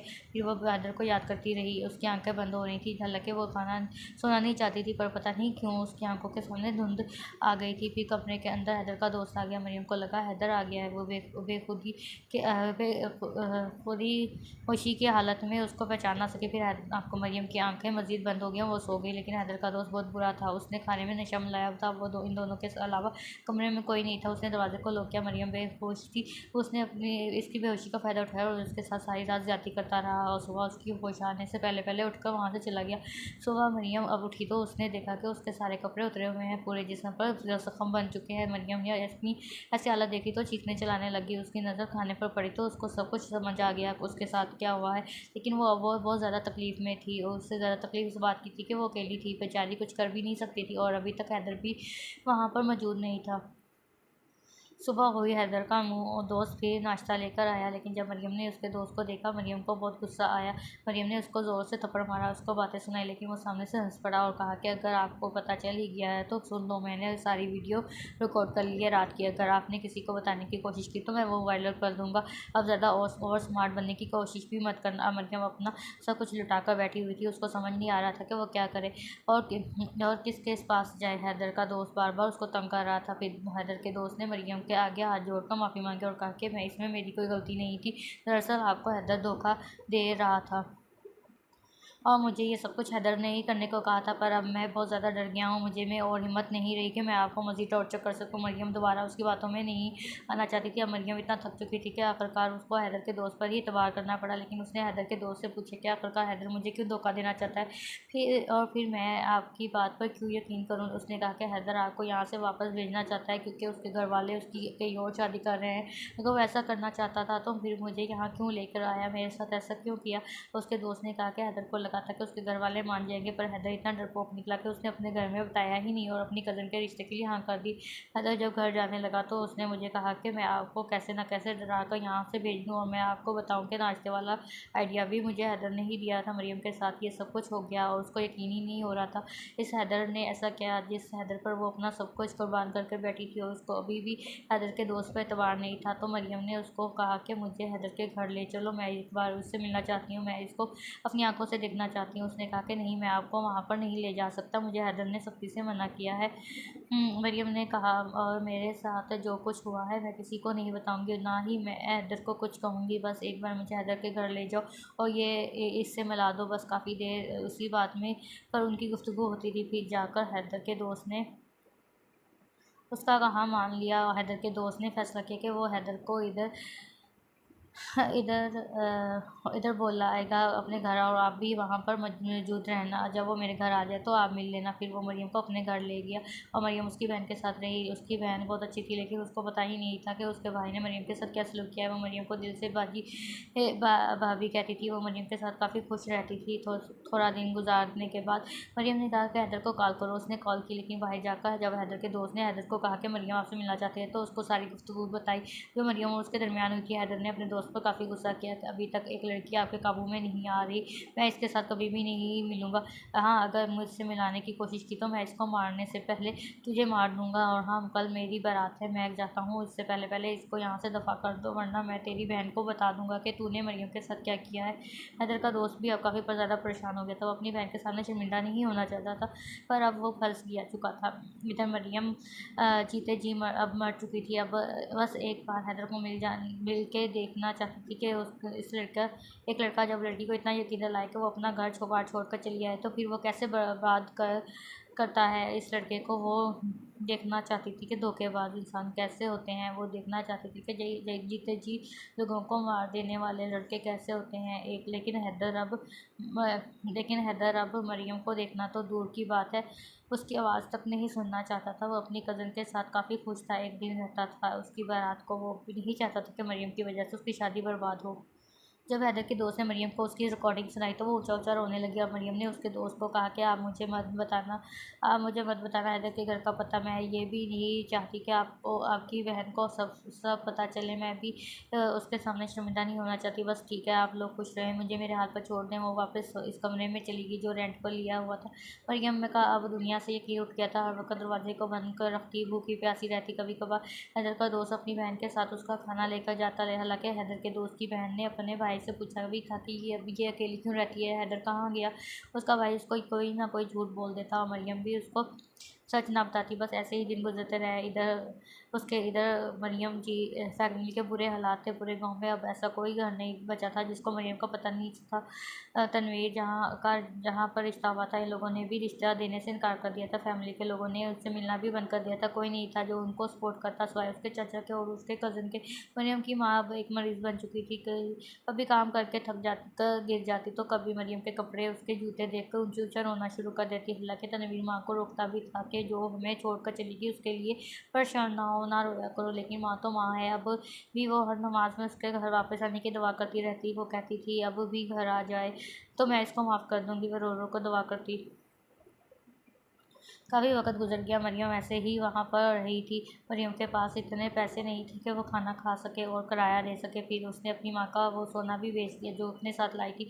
वो इतना ज़्यादा भूखी रहती थी कि काफ़ी दिन वो खाना नहीं खाती थी। खाना ना खाने की वजह से वो काफ़ी कमज़ोर हो चुकी थी। उसका जिस्म भी काफ़ी कमज़ोर हो गया था। उसको चलने में की भी हिम्मत नहीं होती थी। मुश्किल से वो वॉशरूम तक जाती थी। एक दिन उसको बुखार हो गया, लेकिन उसने कोई मेडिसिन नहीं ली। रात को बुखार काफ़ी ज़्यादा शिद्दत अख्तियार कर गया, या वो बुखार उसको कमज़ोरी की वजह से हुआ था। अब इसमें इतनी भी हिम्मत नहीं थी कि वो जाकर पानी पी सके। फिर सुबह हुई तो हैदर का दोस्त और उसकी बहन नाश्ता लेकर आए।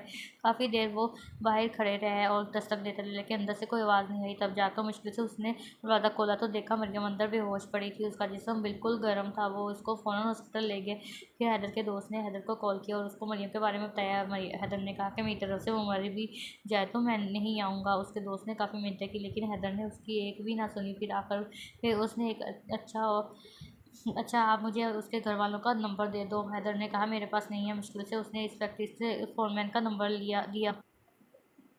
उसने फ़ौरन उसको कॉल की। फोरमैन ने कॉल उठाई तो उसने कहा कि मुझे मरीम के घर वालों का फ़ोन नंबर चाहिए। फोरमैन ने काफ़ी पूछा कि आप कौन हो, लेकिन उसने इससे बस एक ही ज़िद की कि मुझे उसके घर वालों का नंबर चाहिए। आखिरकार तनवीर का नंबर मिल ही गया उसको। जब उसने कॉल की तो तनवीर ने फ़ौरन कॉल अटेंड किया। हैदर के दोस्त ने सलाम दुआ किया और फिर तनवीर को मरीम के बारे में बताया। तनवीर ये सब सुनकर बहुत परेशान हो गया। वो जल्दी से चाचू के पास गया। फिर तनवीर और उसके चाचू ने स्पेशल कार करवाकर कराची करवाई और वो कराची के सफ़र पर रवाना हो गए। इधर मरीम को अपने घर ले गया हैदर के दोस्त ने और उसकी बहन ने मरीम का बहुत ज़्यादा ख्याल रखा। मरीम ये बात नहीं जानती थी कि तनवीर उसका चाचा आ रहा है। हैदर के दोस्त ने तनवीर के साथ रब्ता जारी रखा। 1.5 घंटे दिन गुजरने के बाद वो हैदर के दोस्त के पास आ गया और वो उनको अंदर ले गया। मरीम अभी सो रही थी। तनवीर ने जब मरीम को देखा तो उसको इस पर बहुत गुस्सा आया। वो मरीम को मारने भागा, लेकिन मरीम के चाचा ने उसको रोक लिया। मरीम ने उसकी आवाज़ सुनी तो वो उठ गई और डर के मारे रोने लग गई। फिर उसके चाचा ने उसके सर पर प्यार दिया और कहा बेटा कुछ भी नहीं कहेंगे, हम परेशान ना हो। फिर वो ऊंचा ऊंचा रोने लगे और अपने चाचू के पाँव पर गिर गई। अपने भाई के सामने हाथ जोड़े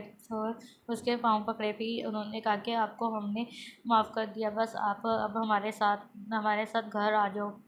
मरियम ने कहा चाचा अब मैं वापस नहीं जाना चाहती। मैंने जो किया है मैं इस पर बहुत शर्मिंदा हूँ। मैं वहाँ पर किसी को मुंह दिखाने के लायक नहीं रही। अब मैं इस घर पे रहने के काबिल नहीं रही। आप लोग मुझे अपनी इतनी इज्जत ना दो, मुझे जान से मार लेकिन अब मैं वापस नहीं जाऊँगी। उन्होंने कहा बेटा कुछ भी नहीं हुआ है, गलती इंसानों से होती है। आप भी इंसान है, गलती हो गई तो अब हम सब मिलकर इसको ठीक कर लेंगे। फिर हैदर के दोस्त से तनवीर ने पूछा कि हैदर कहाँ है। उसके दोस्त ने कहा कि हमें इसका कोई पता नहीं है, वो इस मरियम को लावारिस बनाकर छोड़ गया और इधर हमारे पास नहीं है। अगर मेरे पास होता तो मैं बता देता। दरअसल वो जानबूझकर झूठ बोल रहा था। वो चाहता था कि बस अब सब कुछ ठीक हो जाए, मरियम अपने घर चली जाए, दोबारा से ज़िंदगी शुरू करे। फिर शाम को सबने मिलकर खाना खाया। तनवीर और चाचा ने मरियम को कार में उठाया और वहाँ से लेकर वापस अपने शहर आए। जब मरियम अपने घर पहुँची तो उसकी माँ बेसब्री से उसका इंतज़ार कर रही थी। माँ ने उससे कोई गिला शिकवा नहीं किया, बस उसको सीधा अपने सीने से लगा लिया। ज़ोर ज़ोर से रोने लगी और अपने खुदा का शुक्र अदा करने लगी। लेकिन मरियम को अपने किए पर बहुत अफसोस था, इसलिए अपने माँ के पाँव पकड़े और रो रो कर माफ़ी मांगी। उसकी माँ ने भी उसको माफ़ कर दिया। फिर उसने अपने दूसरे भाइयों से माफ़ी मांगी, लेकिन जब वो अपने कज़न मंगेतर के सामने गई तो मरियम ने शर्मिंदगी से अपना सर नीचे कर लिया और उसको कहा कि मैं इस काबिल तो नहीं कि आपके पाँव को हाथ लगाऊं, पर फिर भी मैं आपके सामने हाथ जोड़कर माफ़ी मांगती हूँ। उसके कज़न ने भी उसको माफ़ कर दिया और वो दोबारा अपने घर में पहले की तरह रहने लगे। वो घर का सारा काम करती, अपनी माँ को मुकम्मल आराम देती, सबकी इज्जत करती, अपने भाइयों का ख्याल रखती, अपने चाचा को भी बहुत ज़्यादा प्यार करती। और अब वो हैदर को बिल्कुल भी भूल चुकी थी, लेकिन उसके साथ जो हुआ था वो कभी नहीं भूल पा रही थी। वो अक्सर इन लम्हात को याद करके रोती रहती थी जो उसके साथ हुए थे। लेकिन वो अब मुकम्मल एक मोमन लड़की बन चुकी थी। 5 वक़्त की नमाज़ पढ़ती, अपने खुदा के सामने अपने गुनाहों की माफ़ी मांगती, ऊंचा ऊंचा रोती, कुरान पाक की तिलावत भी करती। फिर थोड़े दिनों बाद उसके चाचा ने तनवीर को कहा कि अब हम अपनी बेटी मरियम को अपने घर ले जाना चाहते हैं। तो तनवीर बहुत खुश हुआ। तनवीर ने वो बात अपनी माँ को बताई। अब वो माँ ने दोबारा मरियम से पूछा तो मरियम ने खुशी खुशी हाँ का जवाब दिया। फिर उनका सुन्नत के मुताबिक निकाह करवा दिया गया। अब मरियम अपने घर में खुश थी अपने कज़न के साथ, क्योंकि आप भी इसका कज़न उसको बहुत ज़्यादा मोहब्बत करता था और मरियम भी उसको जी भर कर मोहब्बत करती थी। इधर हैदर के दोस्त ने तनवीर को कॉल की थी कि वो अपनी बहन का रिश्ता तनवीर को देना चाहता है और क्या आप उसके लिए तैयार हो। तनवीर ने अपने चाचा, अपनी माँ और मरियम से उस बारे में पूछा तो मरियम ने खुशी खुशी कहा, जी हम ज़रूर ले कर गए हैं, वो बहुत अच्छी लड़की है और मेरे साथ वो काफ़ी खुश भी रहेगी। हैदर का दोस्त अपनी गलतियों को सुधारना चाहता था। फिर कुछ दिनों बाद तनवीर की भी शादी हो गई और मरियम भी हैदर के दोस्त से बहुत खुश थी कि कुछ हुआ भूल चुकी थी। इधर हैदर की बीवी किसी और के साथ भागकर चली गई और वो हैदर नशा करता था, सिगरेट शराब पीता था। वो अपनी गलती पर बहुत ज़्यादा शर्मिंदा था, लेकिन अब उसकी अपनी ज़िंदगी बर्बाद हो चुकी थी। नील के सामने में जो मैसेज किया गया उसको समझने और उस पर अमल करने की कोशिश करें। मैसेज ये दिया गया है कि अपने घर वालों की इज्जत का ख्याल रखा जाए, ना कि राह चलते लोगों की खूबसूरती पर इम्प्रेस हुआ जाए। ये इश्क मुश्किल से नहीं होता, निकाह हो, इज़्ज़त के साथ आपके घर वाले आपको शादी करें, बस वही सब कुछ है, वही सब कुछ है। चलिए जनाब जी, अब नावल ख़त्म हो गया है, तो आप सबसे रिक्वेस्ट है कि प्लीज़ चैनल को ज़रूर सब्सक्राइब करें, बेल आइकन के बटन को प्रेस करें और वीडियो को लाइक करना बिल्कुल भी ना भूलिएगा। तो इंशाल्लाह नेक्स्ट वीडियो में नेक्स्ट नावल के साथ मिलेंगे, तब तक के